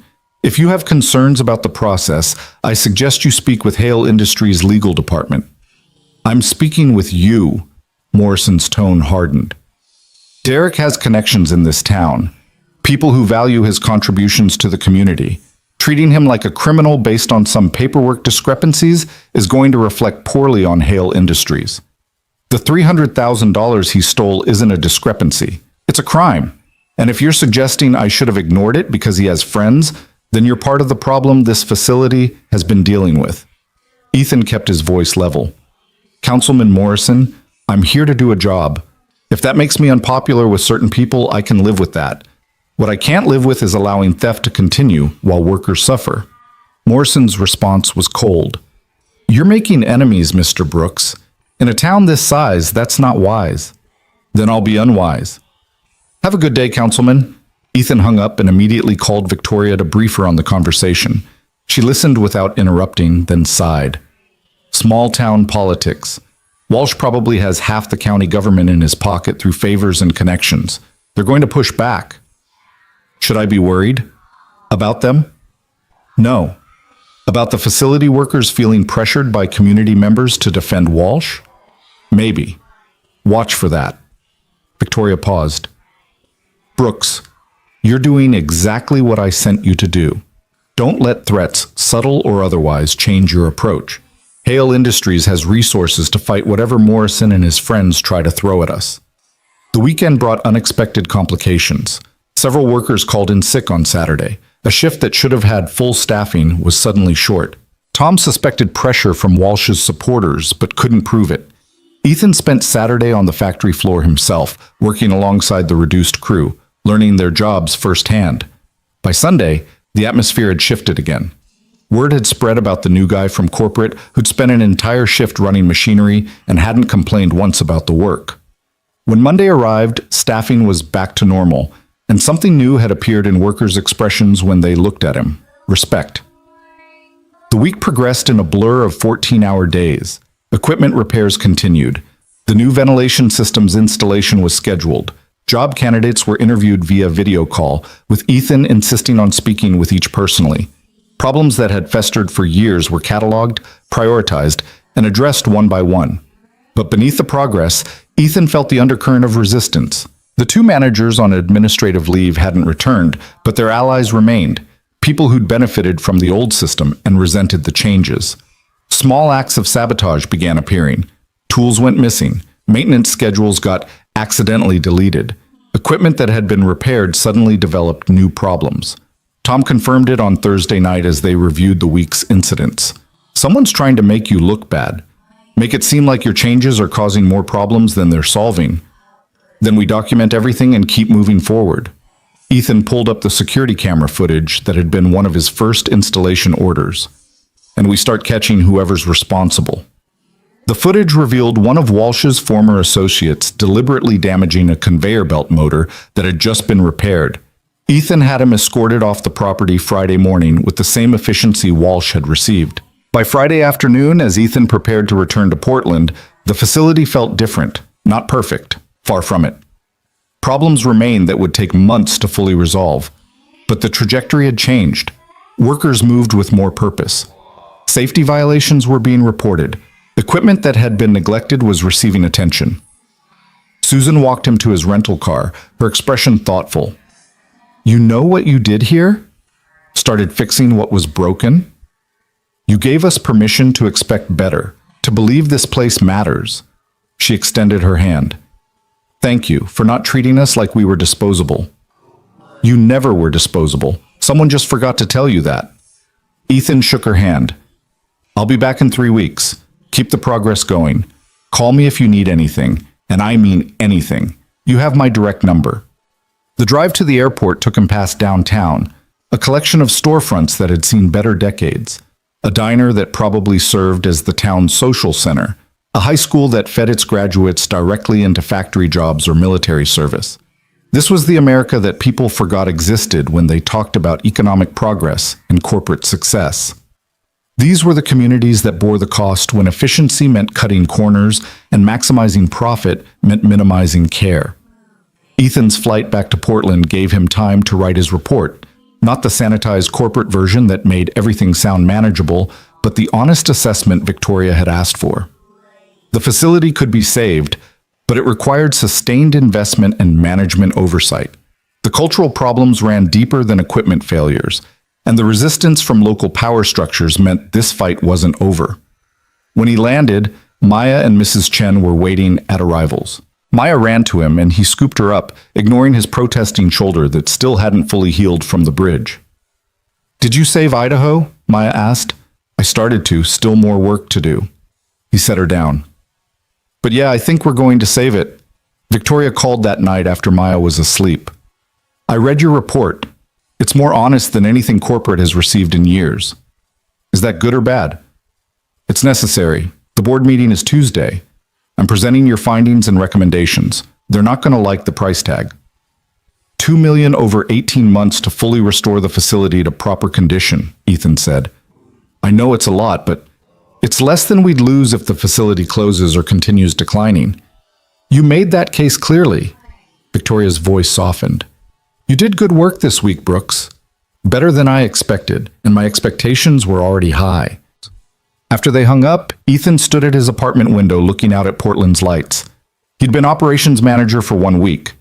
In that time, he'd exposed corruption, fired corrupt management, authorized hundreds of thousands in repairs, given 230 workers reason to hope, and made enemies among small-town power brokers who weren't used to being challenged. And somehow, impossibly, it felt like he was finally doing what he was meant to do. His phone buzzed with a text from Tom. Workers voted unanimously to name the new ventilation system the Brooks system. Thought you should know. Ethan smiled in the darkness. He'd spent 3 years feeling invisible, believing the world had forgotten people like him existed. Now his name would be on equipment keeping Idaho workers safe. It wasn't the kind of recognition that came with awards or promotions. It was better.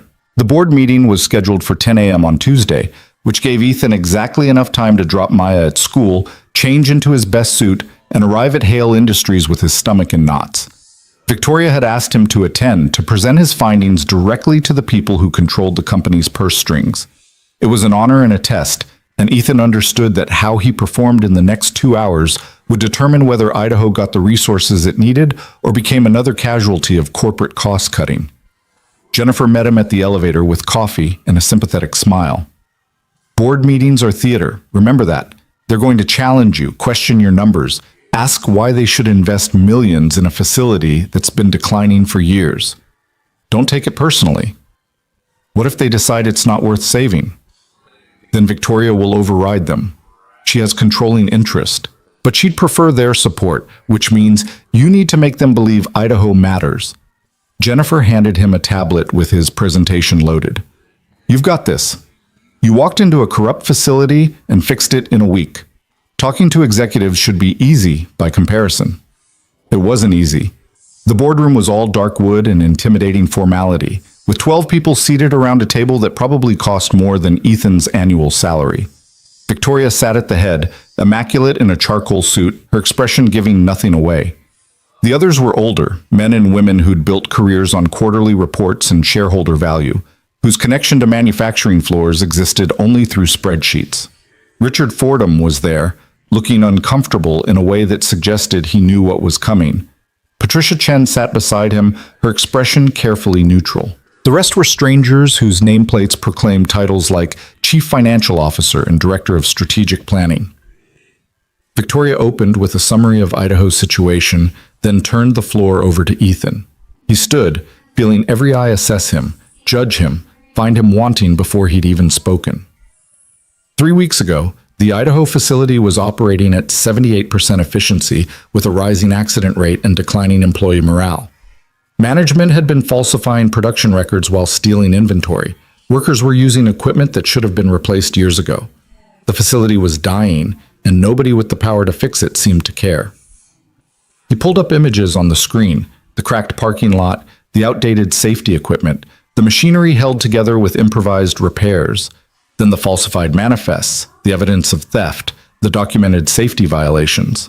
In my first week on site, I terminated the assistant facility manager for fraud, placed 2 others on administrative leave, and authorized immediate repairs totaling $270,000. The ventilation system replacement will cost an additional $180,000. Full facility restoration requires $2 million over 18 months. A man Ethan didn't recognize, the nameplate read James Whitmore, CFO, spoke up immediately. $2 million is a significant investment for a facility that's been underperforming. What's our return timeline?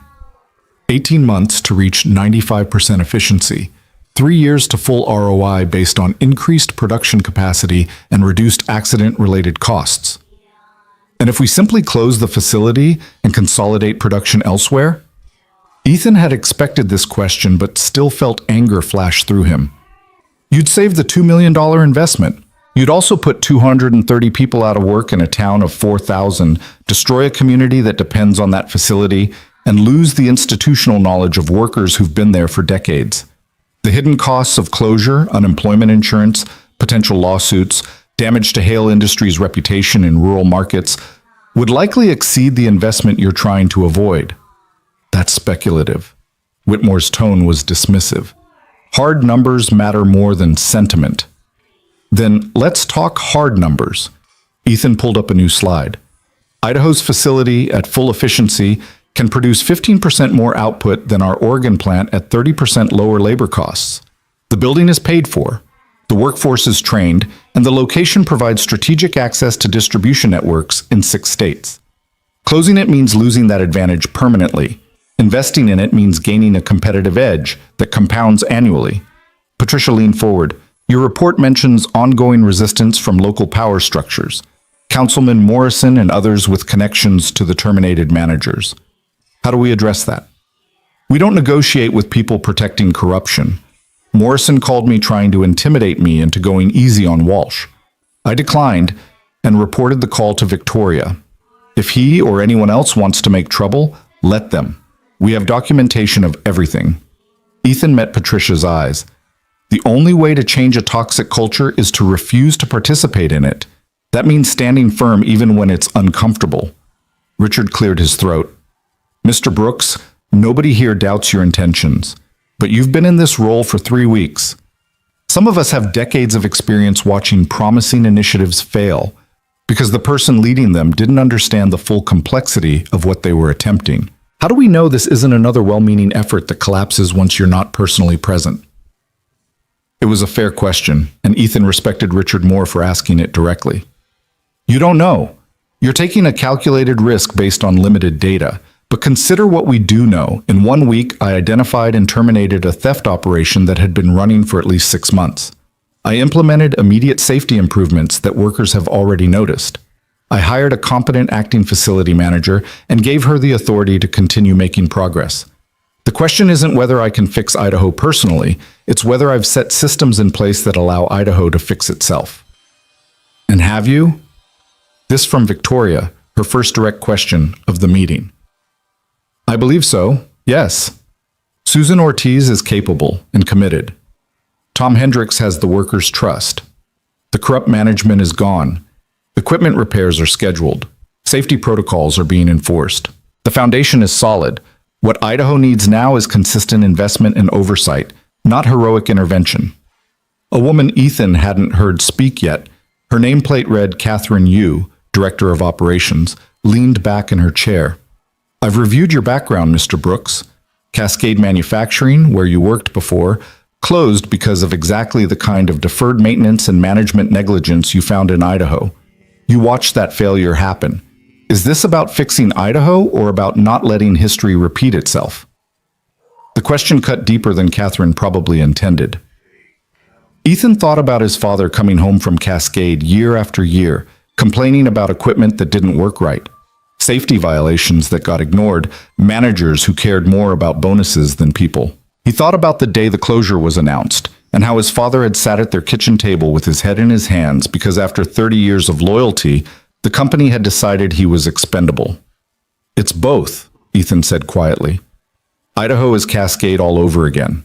Good workers being failed by management that stopped caring. The difference is that Cascade was owned by a corporation that decided closure was easier than investment. Hale Industries is owned by someone who still believes facilities like Idaho matter. So yes, this is personal, but that doesn't make it wrong. Silence settled over the room. Catherine nodded slowly, something like approval in her expression. Whitmore wasn't satisfied. Personal investment doesn't guarantee success. It often leads to throwing good money after bad because someone can't admit a situation is unsalvageable. You're right. Ethan pulled up his final slide, a comparison of Idaho's metrics against 3 other Hale facilities. But the data supports investment. Idaho's decline is recent and reversible. Equipment failures are fixable. Workforce capability is proven. The facility isn't dying because it can't succeed. It's dying because nobody tried to save it. There's a difference. Victoria stood. I've heard enough. The board will vote on the proposed Idaho investment package. $2 million over 18 months with quarterly progress reviews. Those in favor? 8 hands went up, including Richard's and Patricia's. 4 abstained. None voted against. The motion carries. Victoria's smile was slight but genuine. Mr. Brooks, you're authorized to implement your recommendations. Quarterly reviews begin in 3 months. Don't make me regret this. The meeting adjourned, and Ethan found himself surrounded by board members asking follow-up questions, offering cautious support, or in Whitmore's case, warning him that failure would be remembered. Through it all, Victoria watched from across the room with an expression Ethan couldn't quite read. When the crowd finally cleared, she approached. Walk with me. They took the private elevator to the roof access, a feature Ethan hadn't known existed. The rooftop garden was carefully maintained, with benches positioned to take advantage of the view. Victoria led him to one overlooking the river, the same river that ran past Idaho's facility 200 miles away. You did well in there, she said. Better than most executives with 10 times your experience. Do you know why? Because I actually care about Idaho. Because you didn't pretend to have all the answers. You acknowledged uncertainty while defending your decisions. That takes confidence most people don't have. Victoria turned to face him. But caring isn't enough. Not for what's coming. What do you mean? Whitmore is going to watch Idaho like a hawk, looking for any excuse to prove he was right about closure being the better option. Richard is going to question every decision you make, testing whether you can handle sustained pressure. And the people in Idaho who benefited from Walsh's corruption aren't going to forgive you for exposing them. Victoria's voice was serious. You made enemies this month, Brooks. Powerful ones. They're going to push back, and when they do, it won't be obvious sabotage. It'll be whisper campaigns, subtle undermining, making your job impossible while maintaining plausible deniability. So what do I do? You keep showing up. You keep making the right calls. And you remember that integrity is a long game. It doesn't always win the daily battles, but it tends to win the war. She paused. I'm promoting you. Ethan stared at her. I've been here 3 weeks, and in that time, you've proven you can identify problems, implement solutions, and handle resistance from multiple directions. Director of Operations, effective immediately. Salary increases to $130,000. You'll oversee all our manufacturing facilities with authority to implement improvements across the board. Victoria, Ethan struggled to process what she was saying. That's Richard's job. Richard is being moved to an advisory role. He's excellent at strategy, but terrible at execution. You're the opposite. Victoria's expression was gentle but firm. This isn't charity. This is recognition that you have skills we need, but it also means Idaho is now one of 6 facilities you're responsible for. Think you can handle it? Ethan thought about Maya, about the promise he'd made to give her a stable life. about the workers in Idaho who were counting on him to follow through, about his father who'd spent 30 years in a facility that eventually threw him away, about the choice he'd made on a bridge in the rain because someone needed help and he couldn't walk past. "Yes," he said, "I can handle it." "Good. Jennifer will arrange the paperwork. You start the new role next Monday." Victoria stood. "One more thing. I'm assigning you an assistant, someone to help manage the logistics of overseeing multiple facilities. Her name is Lisa Tran. She's brilliant, and she'll keep you organized when things get chaotic." The promotion became public that afternoon, and the reactions were exactly what Ethan expected. Jennifer congratulated him warmly. Patricia sent a careful email acknowledging his success. Richard requested a meeting that was scheduled for Thursday, and the anonymous complaint started immediately. The first came through HR, a claim that Ethan had shown favoritism in Idaho hiring decisions, selecting candidates based on personal preference rather than qualifications. Jennifer flagged it as likely false but requiring investigation. The second accused him of financial impropriety, suggesting he'd authorized unnecessary repairs to inflate his perceived impact. This one went directly to Whitmore, who forwarded it to Victoria with a note requesting a full audit. The third was a letter to the local newspaper in Idaho, signed by concerned community members, claiming that Ethan had destroyed good people's reputations based on flimsy evidence and corporate bias against small-town values. Victoria called him into her office Wednesday morning with printouts of all three. "This is the pushback I warned you about. Walsh's allies are coordinating an attack. How do you want to handle it?" Ethan read through the complaints carefully, noting the similarities in phrasing that suggested a single source. "The hiring favoritism claim is easy to disprove. I have interview notes and qualification assessments for every candidate. The financial impropriety accusation is baseless. Every repair I authorized was documented with photos and maintenance reports showing actual equipment failure. The newspaper letter is harder because it's not making specific claims, just spreading general doubt. So we respond to the first two officially and ignore the third? No. We respond to all three by continuing to do good work." Ethan set down the papers. "People are going to believe what they want to believe. If we spend all our time defending against accusations, we look defensive. If we focus on results, the accusations become noise." Victoria smiled. "I was hoping you'd say that. The board is watching how you handle this. So is everyone else in the company." The HR investigation took 3 days and concluded that all hiring decisions were properly documented and justified. The financial audit took a week and found that every expense Ethan had authorized was legitimate and necessary. The newspaper letter generated some local controversy but ultimately faded when Susan and Tom publicly defended Ethan's work. But the attacks didn't stop. They just got more personal. On Thursday afternoon, Ethan received a call from Maya's school. The principal, Mrs. Davidson, requested an immediate meeting. When Ethan arrived, he found Maya sitting in the office with red-rimmed eyes, looking small and scared. "What happened?" Mrs. Davidson gestured to her office. Once inside with the door closed, she pulled out a folder. Maya got into an altercation during lunch. Another student made comments about her family situation, and Maya responded physically. "She hit someone?" "She pushed another girl who was saying..." Mrs. Davidson consulted her notes. That Maya's father only has a job because he kissed up to his boss. The other girl claimed her father works at some factory and knows all about it. Cold anger settled in Ethan's chest. Walsh's friends, attacking through their children, using 9-year-olds as weapons because they couldn't hurt him directly. "What's the other girl's name?" "I can't share that. But Mr. Brooks, this is Maya's second physical incident this year. Our policy requires a 3-day suspension. For defending herself against bullying, for using physical force instead of reporting the problem to a teacher." Mrs. Davidson's tone was sympathetic but firm. "I understand Maya was provoked, but we can't make exceptions, even when the circumstances are understandable." Ethan looked through the office window at Maya, who was crying silently now. 3 days of suspension would go on her record. Future teachers would see it, judge her, make assumptions about the kind of student she was. All because someone had decided to hurt him through his daughter. "I'd like to speak with the other girl's parents," Ethan said carefully. "That's not... Please." I think there's more going on here than a simple playground dispute. If the other student was repeating things her parents said, that's an adult problem, not a child problem. Mrs. Davidson hesitated, then picked up her phone. 20 minutes later, Ethan found himself in a conference room with a couple in their 40s who introduced themselves as Tom and Sarah Brennan. Tom worked maintenance at Idaho's facility. Sarah taught at the local elementary school.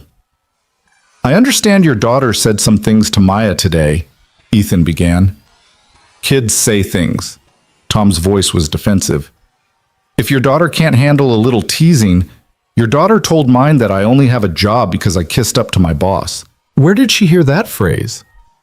Silence. Sarah looked uncomfortable. Tom's jaw tightened. My daughter repeats what she hears at home, Tom said finally. And what she hears is that Derek Walsh, a good man who did right by this town for 15 years, got fired by some outsider who showed up and decided he knew better than everyone else. Derek Walsh stole $300,000 from Hale Industries while workers like you dealt with failing equipment. The evidence is documented and has been turned over to law enforcement. Ethan kept his voice level. Your loyalty to him is understandable. He was your manager for years. But loyalty doesn't change facts. Facts according to who? You? Some guy from Portland who spent a week in Idaho and thinks he understands how things work? Tom leaned forward. Derek took care of people. He made sure loyal workers got overtime, got good shifts, got taken care of when times were tough. You fired him and replaced him with someone who follows rules instead of looking out for people. Susan Ortiz follows rules because rules exist to protect workers. Derek broke rules to line his own pockets while people like you suffered the consequences. Ethan pulled out his phone and showed Tom the photos of damaged equipment, safety violations, deferred maintenance. This is what Derek's taking care of people looked like. This is what he prioritized while stealing inventory. Tom stared at the photos. Some of the anger drained from his face, replaced by something more complicated. I didn't know it was that bad, he said quietly. Because Derek made sure you didn't know. He falsified reports, hid problems, and convinced people like you that he was protecting you when he was actually protecting himself. Ethan put his phone away. I'm not asking you to like me.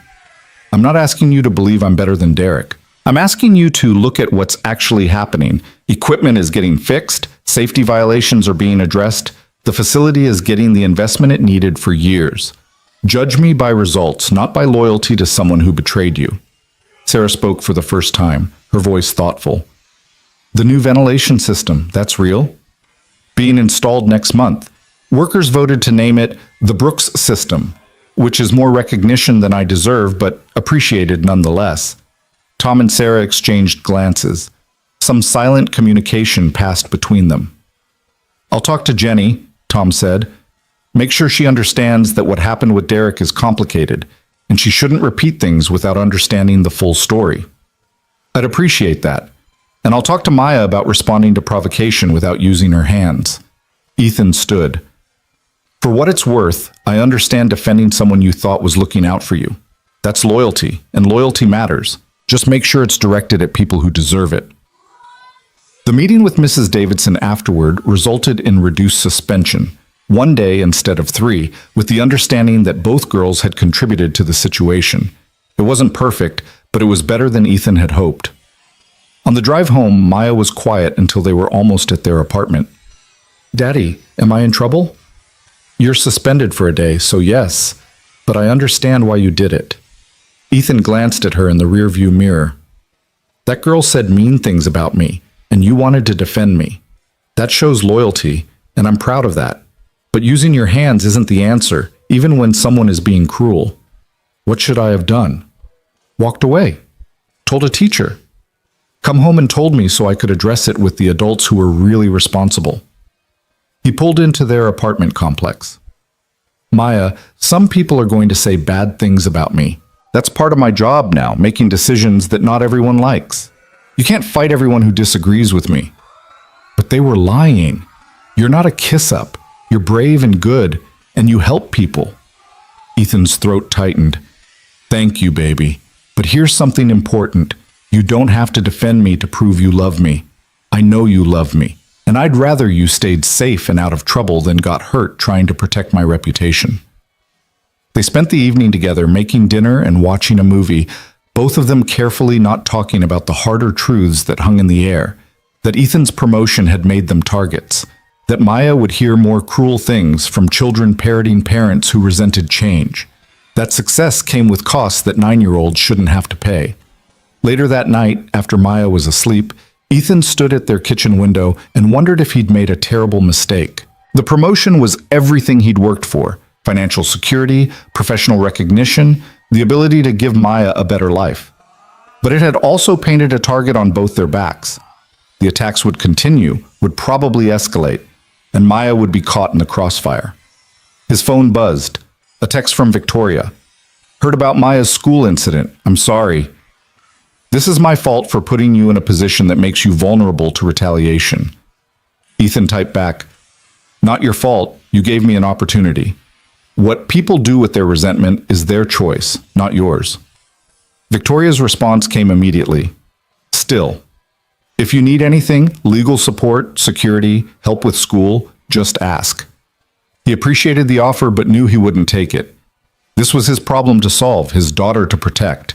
Accepting too much help felt like admitting he couldn't handle the responsibilities he'd accepted. But the gesture mattered. Friday brought better news. The quarterly production reports from Idaho showed efficiency had climbed to 84% in just 3 weeks. Safety incidents were down 40%. Worker satisfaction surveys, newly implemented, showed marked improvement in morale. The numbers told the story Ethan had believed was possible. That people worked better when they felt valued, when equipment functioned properly, when management actually cared. Richard requested their scheduled meeting that afternoon. Ethan arrived at his office expecting tension, but found something more complicated. Richard gestured to a chair and poured 2 cups of coffee before sitting down. I owe you an apology, Richard said without preamble. I've been resistant to your promotion because I saw it as a threat. Someone younger, less experienced, getting recognition I felt I'd earned through decades of work. That's understandable. It's also wrong. Richard took a sip of coffee. I've spent the past week reviewing everything you've done. Idaho, the board presentation, how you've handled the attacks. You're not trying to replace me. You're doing a job I was never suited for. I'm good at strategy, at seeing big picture patterns. You're good at execution, at taking those patterns and making them real. We complement each other then. We do. Which is why I'd like to suggest we work together rather than in competition. I'll handle strategic planning and board relations. You'll handle facility operations and implementation. Victoria gets both our strengths without our weaknesses undermining each other. Ethan extended his hand. I'd like that. Richard shook it, and something that had been tense between them since Ethan's first day finally relaxed. They spent the next hour discussing the other facilities, identifying problems that mirrored Idaho's situation, planning how to address them systematically rather than through crisis intervention. When Ethan finally left Richard's office, Lisa Tran was waiting, a woman in her late 20s with efficient energy and a tablet already loaded with his schedule for the following week. She fell into step beside him as they walked toward his office. You're overbooked on Tuesday and have a conflict on Wednesday, she said without greeting. I've moved the production review to Thursday and rescheduled the Oregon facility visit for next month. Your daughter has a parent-teacher conference on the 15th. I've blocked your calendar. And you need to approve equipment purchases for 3 facilities by Monday. How do you know about Maya's conference? Mrs. Chen called. She's excellent, by the way. Very organized, very protective of your time. I've coordinated with her, so we're not double booking you. Lisa looked up from her tablet. My job is to make your job possible. That means managing logistics, anticipating problems, and making sure you're not drowning in administrative tasks when you should be focusing on operations. Questions? Just one. How did you know about the equipment purchases? Patricia flagged them yesterday. I reviewed the requests, confirmed they aligned with your Idaho protocols, and prepared approval documents. They're on your desk, ready for signature. Lisa smiled. I've been studying everything you've done since you started. Your approach is different from previous directors. You prioritize worker safety and facility investment over short-term efficiency gains. It's working. I want to help you scale it across all our operations. Ethan realized Victoria had chosen his assistant carefully, someone who understood what he was trying to accomplish and believed in it enough to make it her mission too. It felt like being given a gift he hadn't known he needed. The weekend passed in a blur of Maya's activities and preparation for the week ahead. On Sunday evening, Ethan received an unexpected call from Tom Hendricks in Idaho. "Brooks, wanted you to hear this from me. The ventilation system installation started yesterday. Workers are already noticing the difference. Temperature on the floor dropped 15 degrees. People are talking about how maybe things really are changing." "That's good to hear. There's more. Tom Brennan, the guy whose daughter gave Maya trouble, he came to me Friday. Said he'd been wrong about you, about Walsh, about a lot of things. He's telling people to give you a fair chance. It's shifting opinion." Ethan felt something unclench in his chest. "I appreciate you letting me know. You stood up for us when nobody else would. Least I can do is make sure you know it's making a difference." Tom paused. "This place is starting to feel like it matters again. Like we matter. That's because of you." After they hung up, Ethan sat in the dark living room of their apartment and felt the weight of everything settle into something approaching acceptance. The attacks would continue. Walsh's allies weren't going to give up easily. The pressure would increase. 6 facilities were more responsibility than he'd ever carried. Maya would face more difficult moments as children repeated their parents' resentments. But he'd also proven something to himself. That doing the right thing, even when it was hard, even when it cost him, led somewhere worth going. That integrity wasn't weakness, but leverage. That showing up and caring and refusing to compromise on things that mattered could actually change situations that seemed hopeless. His phone showed a photo of Maya from that afternoon, grinning at the camera with chocolate ice cream on her nose. She was happy, safe, proud of her father. Everything he'd fought for, everything he'd risked, came down to that simple truth. She was going to be okay because he'd made choices that prioritized the right things over the easy things. The bridge felt like a lifetime ago, but Ethan understood now that the choice he'd made that rainy morning had set everything else in motion.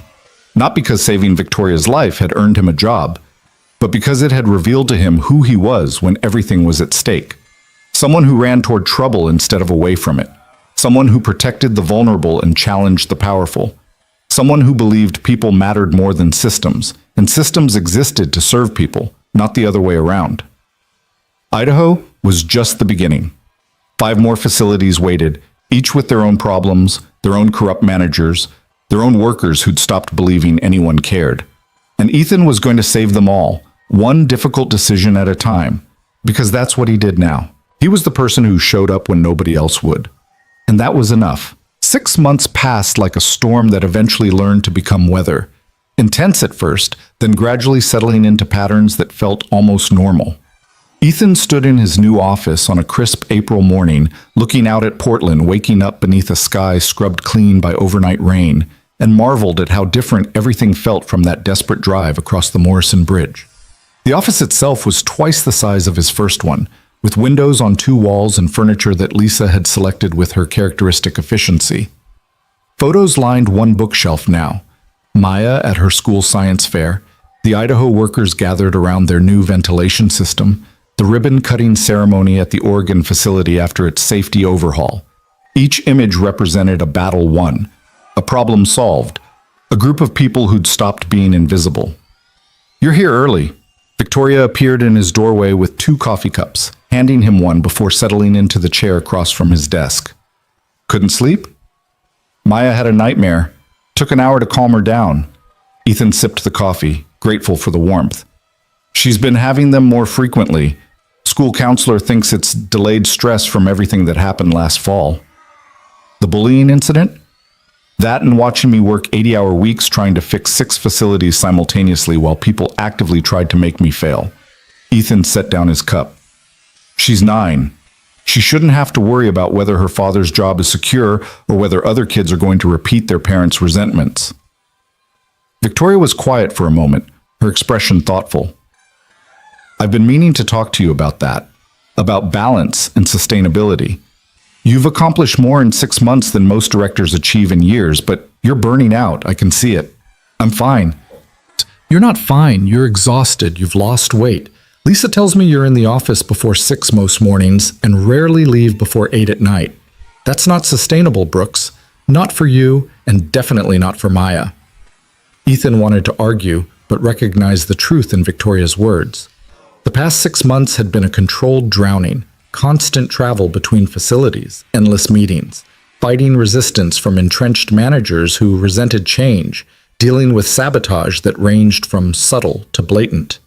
He'd fixed Idaho, overhauled Oregon, cleaned up corruption in Nevada, and was halfway through similar transformations in Arizona, Utah, and Montana. Each facility had been its own war, complete with casualties and hard-won victories. The results were undeniable. Across all 6 facilities, efficiency had increased an average of 18%.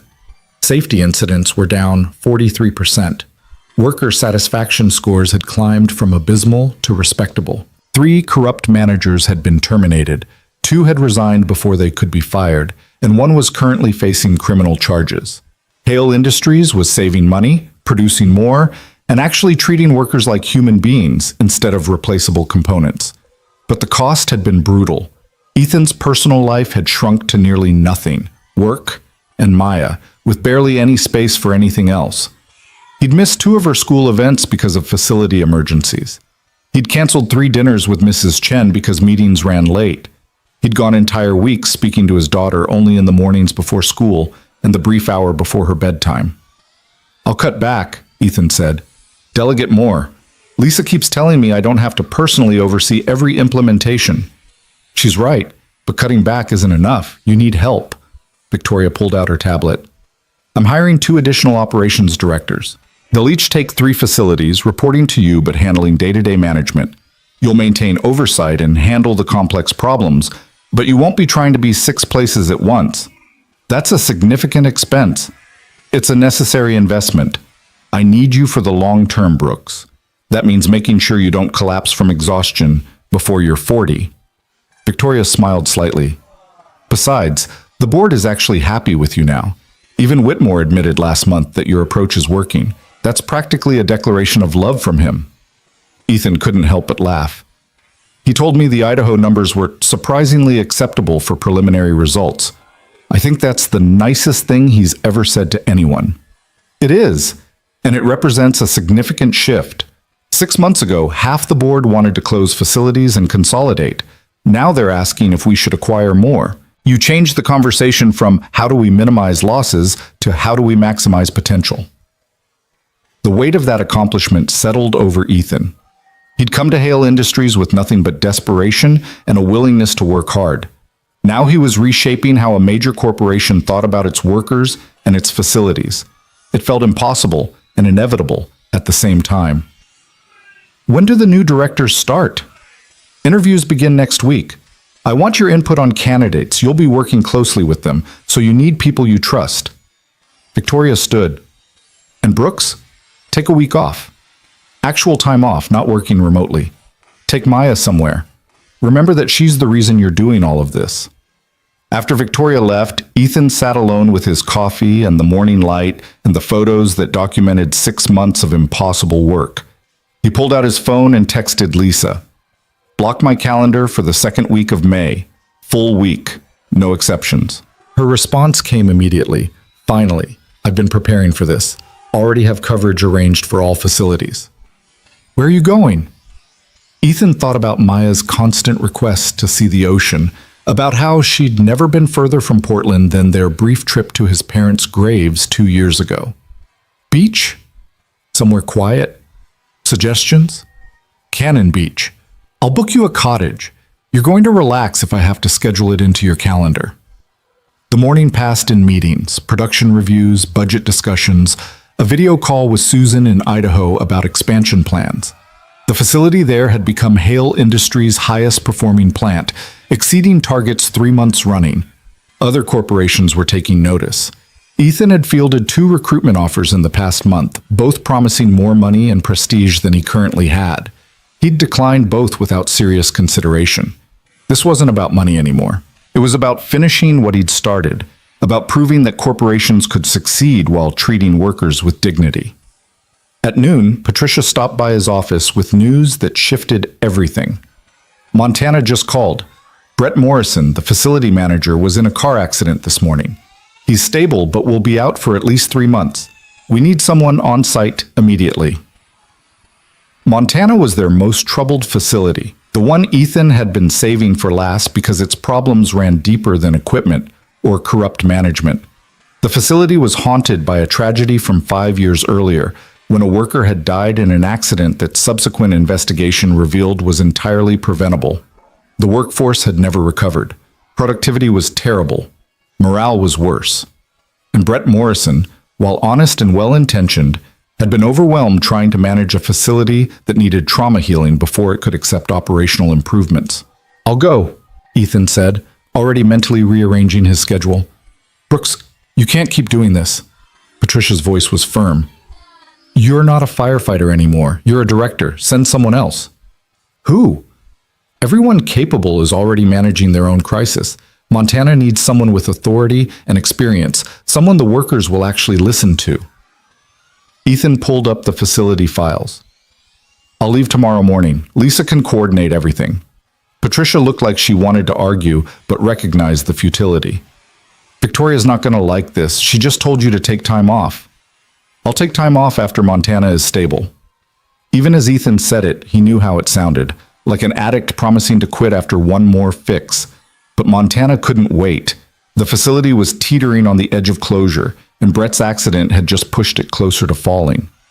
That evening, Ethan broke the news to Maya over dinner. She set down her fork with careful precision, her face doing that thing where she tried very hard not to cry. "How long?" 2 weeks, maybe 3. Mrs. Chen will stay with you. I'll call every night." Ethan reached across their small kitchen table and took her hand. "I know this isn't fair. I know I promised we'd go to the beach in May. We can go when you get back." Maya's voice was small. "It's okay, Daddy. I understand." But she didn't understand, not really. How could she? She was 9 years old and her father kept disappearing to fix factories while she learned to fall asleep alone in an apartment that was nicer now, but still felt empty without him. "Maya, look at me." Ethan waited until she met his eyes. "I'm going to fix this. Not just Montana, the whole situation. I'm going to hire people to help so I don't have to travel constantly. And then we're going to the beach, and I'm going to turn my phone off for an entire week. And we're going to build sandcastles and find starfish and do absolutely nothing productive. Promise?" "Promise." Ethan squeezed her hand. "I love you more than any job, any factory, any success. You know that, right?" "I know." Maya squeezed back. "I just wish the factories didn't need you so much." That night, after Maya was asleep, Ethan packed for Montana while doubt gnawed at him. Victoria was right. This pace was unsustainable. Patricia was right. He couldn't keep responding to every crisis personally. Even Maya, in her 9-year-old way, was right. The factories needed him too much because he'd made himself indispensable instead of building systems that could function without him. But Montana needed him now, and he couldn't ignore that need any more than he could have ignored Victoria on the bridge. Some people ran toward trouble. That was just who they were. The flight to Montana left at 6 a.m. Lisa had arranged everything with characteristic efficiency. Rental car, hotel reservations, meetings scheduled with the facility's senior staff. Ethan landed in Billings by 9 and was walking the factory floor by 11. The facility felt different from the others. Not neglected exactly. Equipment was maintained, safety protocols were visible, the building was clean. But there was a heaviness in the air, a weight that went beyond normal workplace stress. Workers moved through their tasks with mechanical precision, speaking only when necessary, avoiding eye contact. It felt like a funeral that had been going on for 5 years. "Mr. Brooks." A woman in her 30s approached, extending her hand. "Diane Foster, acting facility manager while Brett recovers. Thank you for coming so quickly." "How is Brett?" "Stable. Broken leg, concussion, some internal bruising. He'll recover fully, but it'll take months." Diane's expression was strained. "I've been assistant manager for 3 years. I know how things work here, but I don't have Brett's credibility with the workers. They respected him because he was trying, even when nothing seemed to help." "Tell me about the accident 5 years ago." Diane's face closed down. "I wasn't here yet. I only know what I've heard. A worker died when equipment failed. Investigation found negligence. The facility manager at the time resigned. Brett was brought in to clean things up, but the damage was done. We've never recovered. I need to talk to people who were here, who knew the worker who died. Mr. Brooks, I don't think... Diane, this facility isn't failing because of equipment or management. It's failing because nobody ever addressed the trauma. You can't build progress on unhealed wounds. Ethan gestured at the factory floor. Those workers don't trust that their safety matters. They're just going through motions, waiting for the next disaster. Until we fix that, nothing else matters. Diane was quiet for a long moment. Jack Reeves was the victim's supervisor. He still works here, press operator on second shift. If anyone will talk to you, it's him. Ethan spent the day reviewing operations and meeting with staff, but his mind kept returning to the conversation ahead. At 3 p.m., he met Jack Reeves in the break room, a man in his late 50s with gray hair and eyes that had seen too much loss. "You're from corporate," Jack said without preamble, "here to decide whether it's worth keeping us open. I'm here to understand what happened and what needs to happen next." Ethan sat across from him. "Tell me about Daniel Cortez." Jack's expression shifted through surprise, pain, and something like relief. "Nobody from corporate has said Danny's name in 5 years. You all just called him the victim or the deceased worker." That was wrong. He was a person. He deserves to be remembered as one. Danny was 26, married, 2 little kids. He worked here for 4 years. Good worker, never complained, always showed up. Jack's voice was rough. The day he died, he was operating a press that had been flagged for maintenance 3 times. Previous manager kept putting it off because shutting it down would hurt production numbers. Danny knew it was dangerous, but he had bills to pay, kids to feed, so he kept working. And the equipment failed. Catastrophically. Danny was killed instantly. OSHA investigation found a dozen violations, deferred maintenance, inadequate safety protocols, management ignoring worker concerns. Previous manager was forced out. Brett came in promising things would be different, and they were, mostly. But the workers never forgot that Danny died because someone decided production mattered more than his life. Ethan felt sick. This was Cascade all over again. His father's complaints about equipment made real in the worst possible way. What happened to his family? Maria, his wife, got a settlement, moved away with the kids. We never heard from her again. Jack looked at Ethan directly. "You want to know why this facility can't recover? Because every worker here knows they're expendable. Danny proved it. And until that changes, we're just waiting for the next disaster." "What if I told you I could change it?" "I'd say you're the 5th person from corporate to promise that. None of the others delivered. I'm not asking you to believe me based on promises. I'm asking you to watch what I do and judge accordingly." Ethan pulled out his tablet and showed Jack the photos from Idaho. Before and after, the transformation documented in images that told stories of care and investment. "This is what I've done at 5 other facilities. Equipment replaced, safety improved, workers treated like they matter. I can do the same here." Jack studied the photos for a long time. "Why? We're just factory workers. We're disposable to people like you."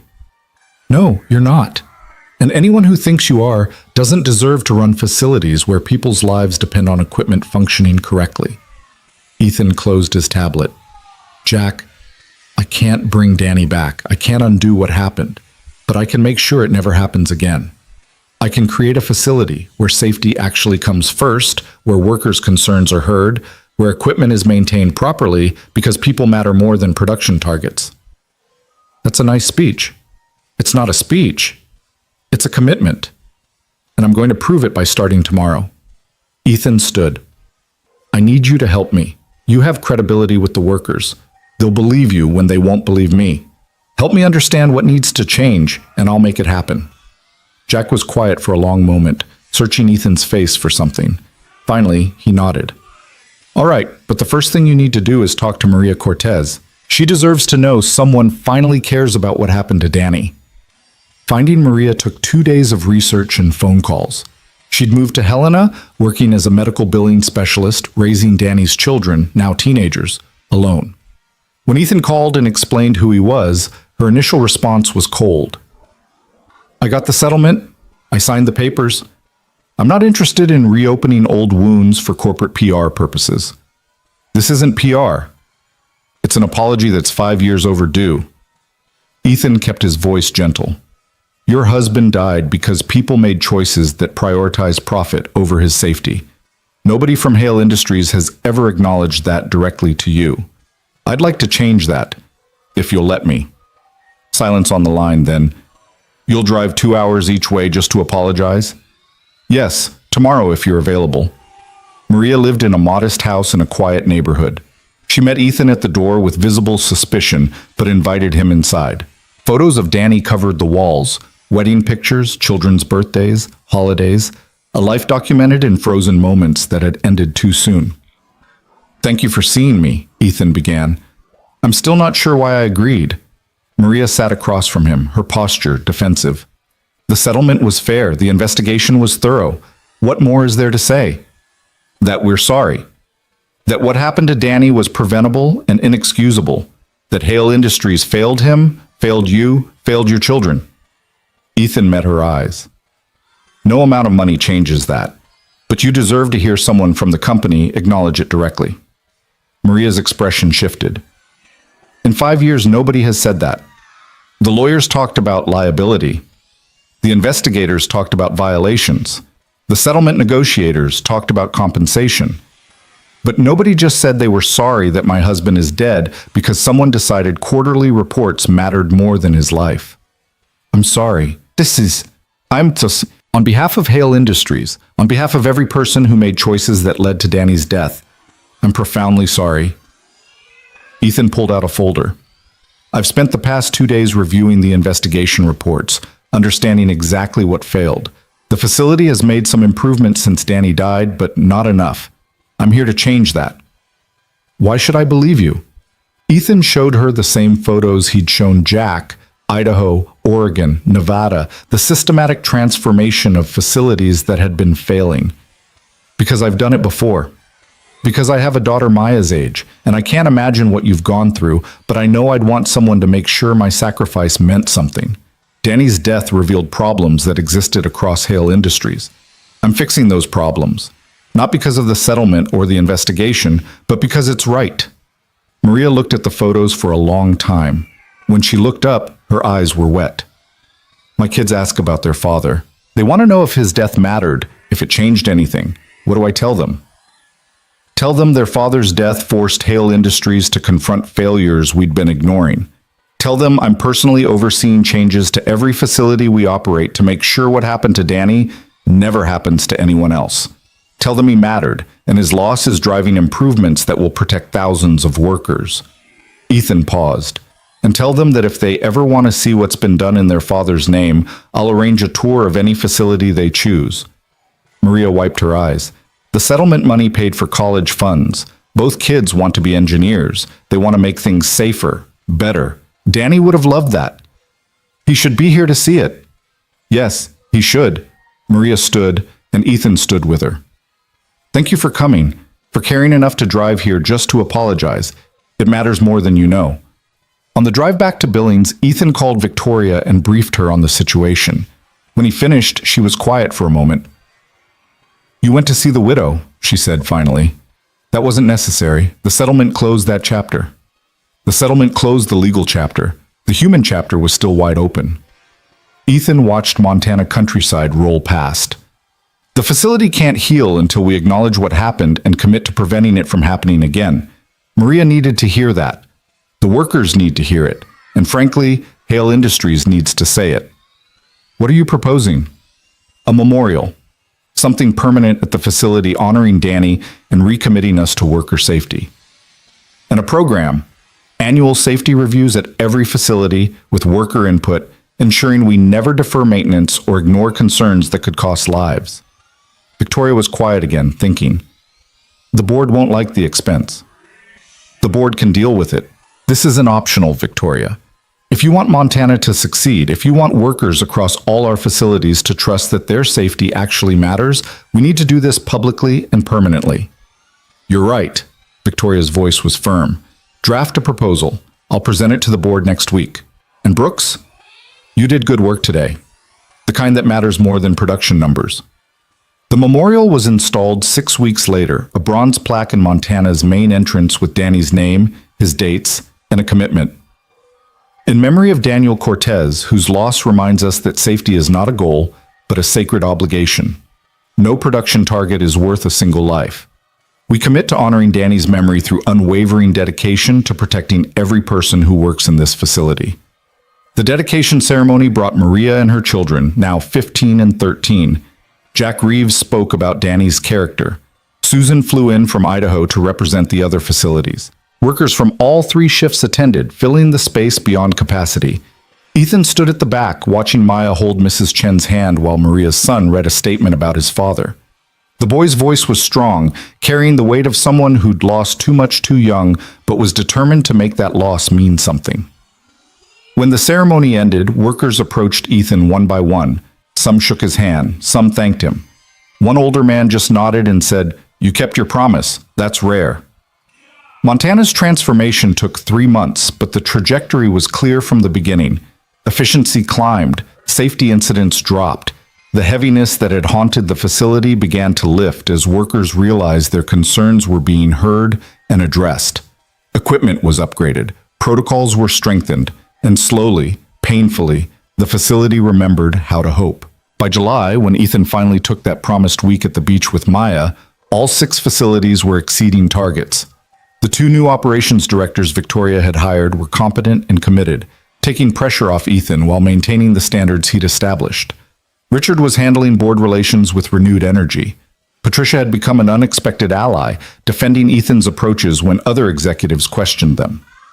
The cottage Lisa had booked was perfect. Small, quiet, with a deck overlooking the ocean. Maya spent the first day running between waves, collecting shells, building elaborate sandcastles that the tide would inevitably destroy. Ethan sat on the beach and turned off his phone and remembered what it felt like to simply exist without constantly solving problems. On the 3rd day, Victoria called. Ethan almost didn't answer, but the persistent ringing suggested it was important. "I know you're on vacation," she said, "but I need 5 minutes. Can you talk?" Ethan walked down the beach away from Maya. "What's wrong?" "Nothing's wrong. Actually, something's very right." Victoria's voice carried excitement. "The board met yesterday. They've approved a comprehensive worker safety initiative across the entire corporation, modeled on what you implemented at our facilities. $2.5 million investment, annual safety reviews, worker advocacy committees, everything you've been pushing for, now company-wide policy." Ethan felt something unlock in his chest. They approved it? Unanimously. Even Whitmore voted yes. He actually said, and I quote, "Brooks has proven that treating workers well is sound business strategy, not charity." Coming from him, that's practically a love letter. What about Danny's program? Funded and expanding. Every facility will have memorial commitments to workers lost in industrial accidents, with annual reviews ensuring we never forget the cost of negligence. Victoria paused. "You changed this company, Brooks. Fundamentally, the board sees it now." After they hung up, Ethan stood looking out at the Pacific and felt the weight of 6 months' impossible work finally settle into something like peace. He'd come to Hale Industries with nothing but desperation and a willingness to run into traffic when someone needed help. Now he'd transformed how a major corporation thought about its workers, saved facilities that were on the edge of closure, and created systems that would protect thousands of people he'd never meet. Maya ran up with a perfect sand dollar, holding it out like treasure. "Look what I found." Ethan knelt down and examined it with appropriate seriousness. "That's beautiful, baby. Should we take it home?" "Mrs. Chen says if you find something perfect on the beach, you should leave it there so someone else can find it too. But we can take a picture to remember." They took the picture, then carefully returned the sand dollar to the sand. Maya ran off toward the waves again, and Ethan watched her go. 9 years old, happy, safe, proud of her father who'd kept his promise to take her to the beach, even though factories needed saving. That evening, they built a fire in the cottage's fireplace and made s'mores while rain drummed on the roof. Maya talked about school, about her friends, about the science project she wanted to start in the fall. Ethan listened and asked questions and realized he couldn't remember the last time they'd had an entire evening with nothing else demanding his attention. "Daddy?" Maya's voice was thoughtful. Are you happy? Yes, baby, very happy. Even though your job is hard and people are sometimes mean and you have to travel a lot, Ethan pulled her close. Even though all of that, because the hard work matters. Because when people are mean, it usually means you're doing something right that threatens something wrong. And because you're worth everything, the long hours, the travel, the difficulty. I'm giving you a better life than I had, and that makes every challenge worth it. I'm proud of you. Maya said it simply, the way children state facts. You save people. That's what you do. Later, after Maya was asleep in the cottage's second bedroom, Ethan sat on the deck and called his parents' number, disconnected for 3 years now, but still in his phone. He'd gotten in the habit of calling it when he needed to feel connected to something beyond himself, to remember where he came from and why any of this mattered. He listened to the automated message, then started talking anyway, the way he always did. Dad, I wish you could see what I'm doing. The factories I'm fixing, they're just like Cascade was before it closed. Workers being ignored, equipment failing, management prioritizing profit over people. But I'm changing it. 6 facilities now, with more coming. I'm making sure what happened to you doesn't happen to others. The ocean provided the only response, waves rolling in eternal rhythm. I met a woman whose husband died in an industrial accident. Preventable, just like so many of Cascade's near misses. I apologized to her on behalf of the company. We built a memorial. We're implementing programs to make sure it never happens again. I think you would have approved. Ethan paused, looking up at stars emerging through breaking clouds. Maya's doing well. She's strong, Dad. Stronger than I was at her age. She's had to grow up too fast because of the choices I've made, but she's handling it with grace I didn't know kids could have. You would love her. The automated message had long since disconnected, but Ethan kept talking, the words finding their way out because some conversations needed to happen even when nobody was listening. I saved someone's life 6 months ago. A woman on a bridge who was about to be hit by a truck. That choice led to everything else. The job, the opportunities, the chance to make a difference. I keep thinking about that moment, about how close I came to driving past because I was late for an interview. What would have happened if I'd chosen differently? A shooting star crossed the sky, and Ethan smiled at the coincidence. But I didn't choose differently. I ran into traffic because someone needed help, and that decision revealed something about who I am. Someone who can't walk past trouble. Someone who believes people matter more than convenience or career or safety. You taught me that, Dad. Everything good about me came from watching you. How you showed up every day, even when Cascade didn't deserve your loyalty. How you put family first, even when it cost you professionally. How you kept your integrity when cutting corners would have been easier. The cottage door opened. Maya appeared in her pajamas, rubbing sleep from her eyes. Daddy? Who are you talking to? Just thinking out loud, baby. Can't sleep? Had another dream. Can we watch the ocean together? They sat on the deck wrapped in blankets, watching moonlight paint silver paths across dark water. Maya leaned against Ethan's shoulder, and he felt the complete peace that came from having exactly what mattered most. Tell me a story, Maya said. About when you were little. Ethan thought about his childhood in that small town where the factory closing had devastated everything. About his father coming home exhausted every day, still finding energy to throw a baseball or help with homework. About the way his mother had stretched every dollar, making poverty feel almost like an adventure because they were together. When I was about your age, my dad worked at a factory kind of like the ones I fix now. One day, another worker got hurt because equipment wasn't maintained properly. My dad went to management and demanded they fix it. They told him to mind his own business. So he organized the other workers, and together they refused to work until the equipment was repaired properly. Management gave in, and nobody else got hurt. Was your dad a hero? Yes. Not the kind that gets news coverage or recognition. The quiet kind that shows up every day and does the right thing even when it's hard. The best kind. Like you. Ethan kissed the top of her head. I'm trying to be. Still learning. They stayed on the deck until Maya fell asleep in his arms. Ethan carried her inside, tucked her into bed, and stood watching her sleep for a long moment.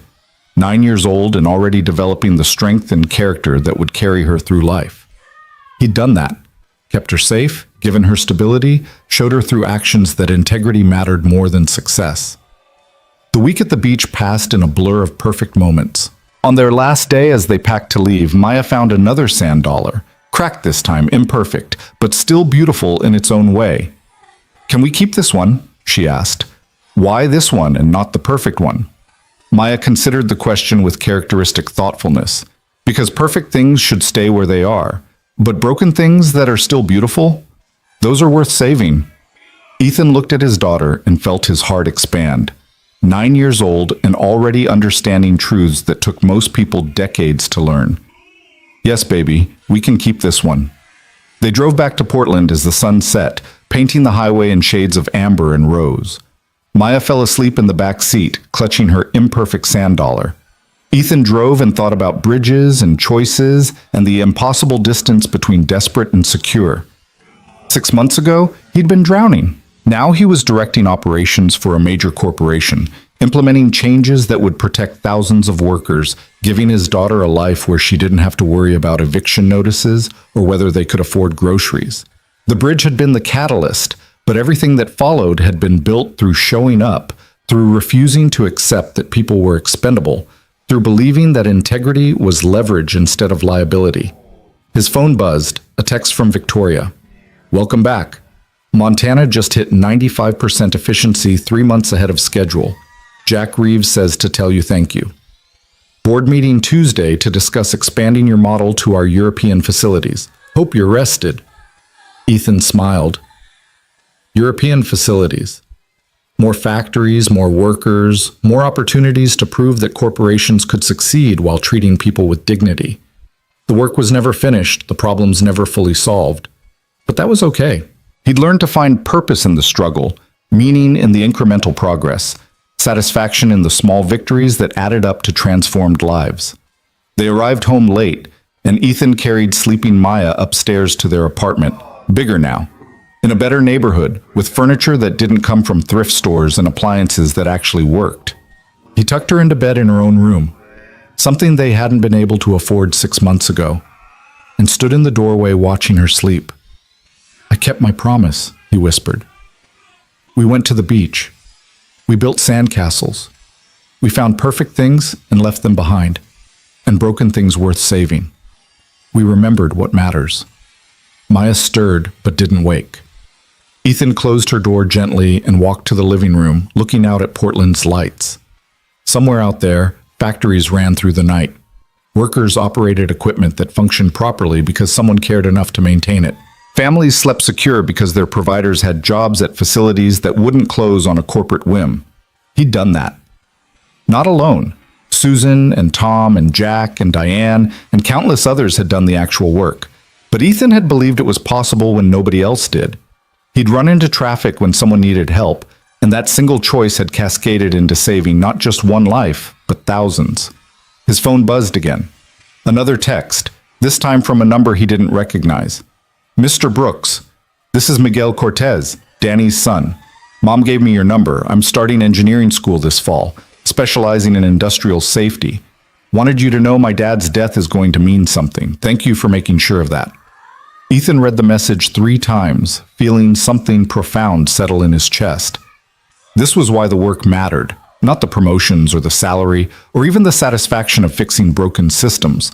It was the 15-year-old who'd lost his father choosing to make that loss drive positive change. It was Maya learning that integrity led somewhere worth going. It was workers in 6 facilities going home safe every night because someone had finally decided their lives mattered more than quarterly reports. He typed back, "Your father would be proud of you. If you ever need anything, recommendation letters, internship opportunities, someone to talk to about the work, I'm here." The response came quickly. "Thank you. That means everything." Ethan set down his phone and walked to Maya's room one more time. She was sprawled across her bed the way children sleep, completely relaxed, perfectly safe. The cracked sand dollar sat on her nightstand, imperfect and beautiful and worth saving. Just like this life they'd built together. Just like the facilities he'd transformed. Just like every person who'd been written off as expendable until someone looked close enough to see their value. The bridge felt like a lifetime ago. But Ethan understood that every choice since then had flowed from that single moment of running toward trouble instead of away from it. He'd saved Victoria's life and lost an interview. But in losing that interview, he'd found something better, a purpose that aligned with his values, work that mattered beyond profit margins, the ability to prove that doing the right thing wasn't weakness, but strength. His father had taught him that. Cascade's closure had reinforced it, and Maya's existence had made it non-negotiable. The world didn't always reward integrity. Sometimes it punished it, made it expensive, made it lonely. But occasionally, rarely, impossibly, wonderfully, the world opened doors for people who refused to compromise on what mattered, who ran into traffic when someone needed help, who stood up to corruption even when it made them vulnerable, who believed that broken things were worth saving and perfect things were worth protecting. Ethan Brooks had been drowning 6 months ago, desperate and invisible, one more struggling single parent in a world that looked past people like him. Now he was director of operations for a major corporation, implementing changes that would ripple through industries, raising a daughter who understood that strength meant staying calm when people tried to make you angry, that courage meant showing up when showing up was hard. The journey wasn't over. European facilities waited. New problems would emerge. The resistance to change never fully disappeared. It just learned to be quieter, more subtle, more patient. But Ethan had learned something crucial in these 6 months, that showing up consistently mattered more than being perfect, that incremental progress compounded into transformation, that one person who refused to accept the unacceptable could shift entire systems. He was that person now. Not because he was special or gifted or destined for it, but because when faced with an impossible choice on a rainy bridge, he'd chosen to run toward trouble instead of away from it. And that single decision had revealed everything else he was capable of becoming. Maya stirred in her sleep, murmuring something about sand dollars and starfish. Ethan smiled and whispered goodnight to his sleeping daughter, to the memory of his father, to the ghost of the desperate man he'd been 6 months ago on a bridge in the rain. Then he walked to his own room, exhausted and satisfied, and already thinking about Tuesday's board meeting, about European facilities and new challenges, and the endless work of building systems that protected people instead of exploiting them. Some people spent their lives wondering what they were meant to do. Ethan had found his answer in the space between seeing someone in danger and deciding to help.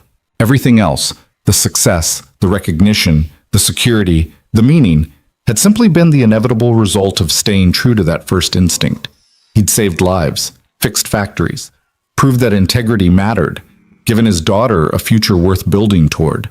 And he'd done it all because one rainy morning, when faced with a choice between self-interest and helping a stranger, he'd chosen to be the kind of person who ran into traffic instead of past it. That choice had cost him everything he thought he needed, and given him everything he'd never known to ask for. The story could have ended a dozen different ways, but this was the ending Ethan had earned. Not perfect, not complete, but honest and hard-won, and pointing toward a future built on foundations that wouldn't crumble the first time they were tested. He fell asleep thinking about sandcastles and shooting stars, and the impossible distance between drowning and standing on solid ground. And when morning came, he would get up and do it all again, showing up, making hard choices, proving that broken things were worth saving and people mattered more than systems and integrity was the only leverage that lasted. Because that's what heroes did, even the quiet ones who never made the news.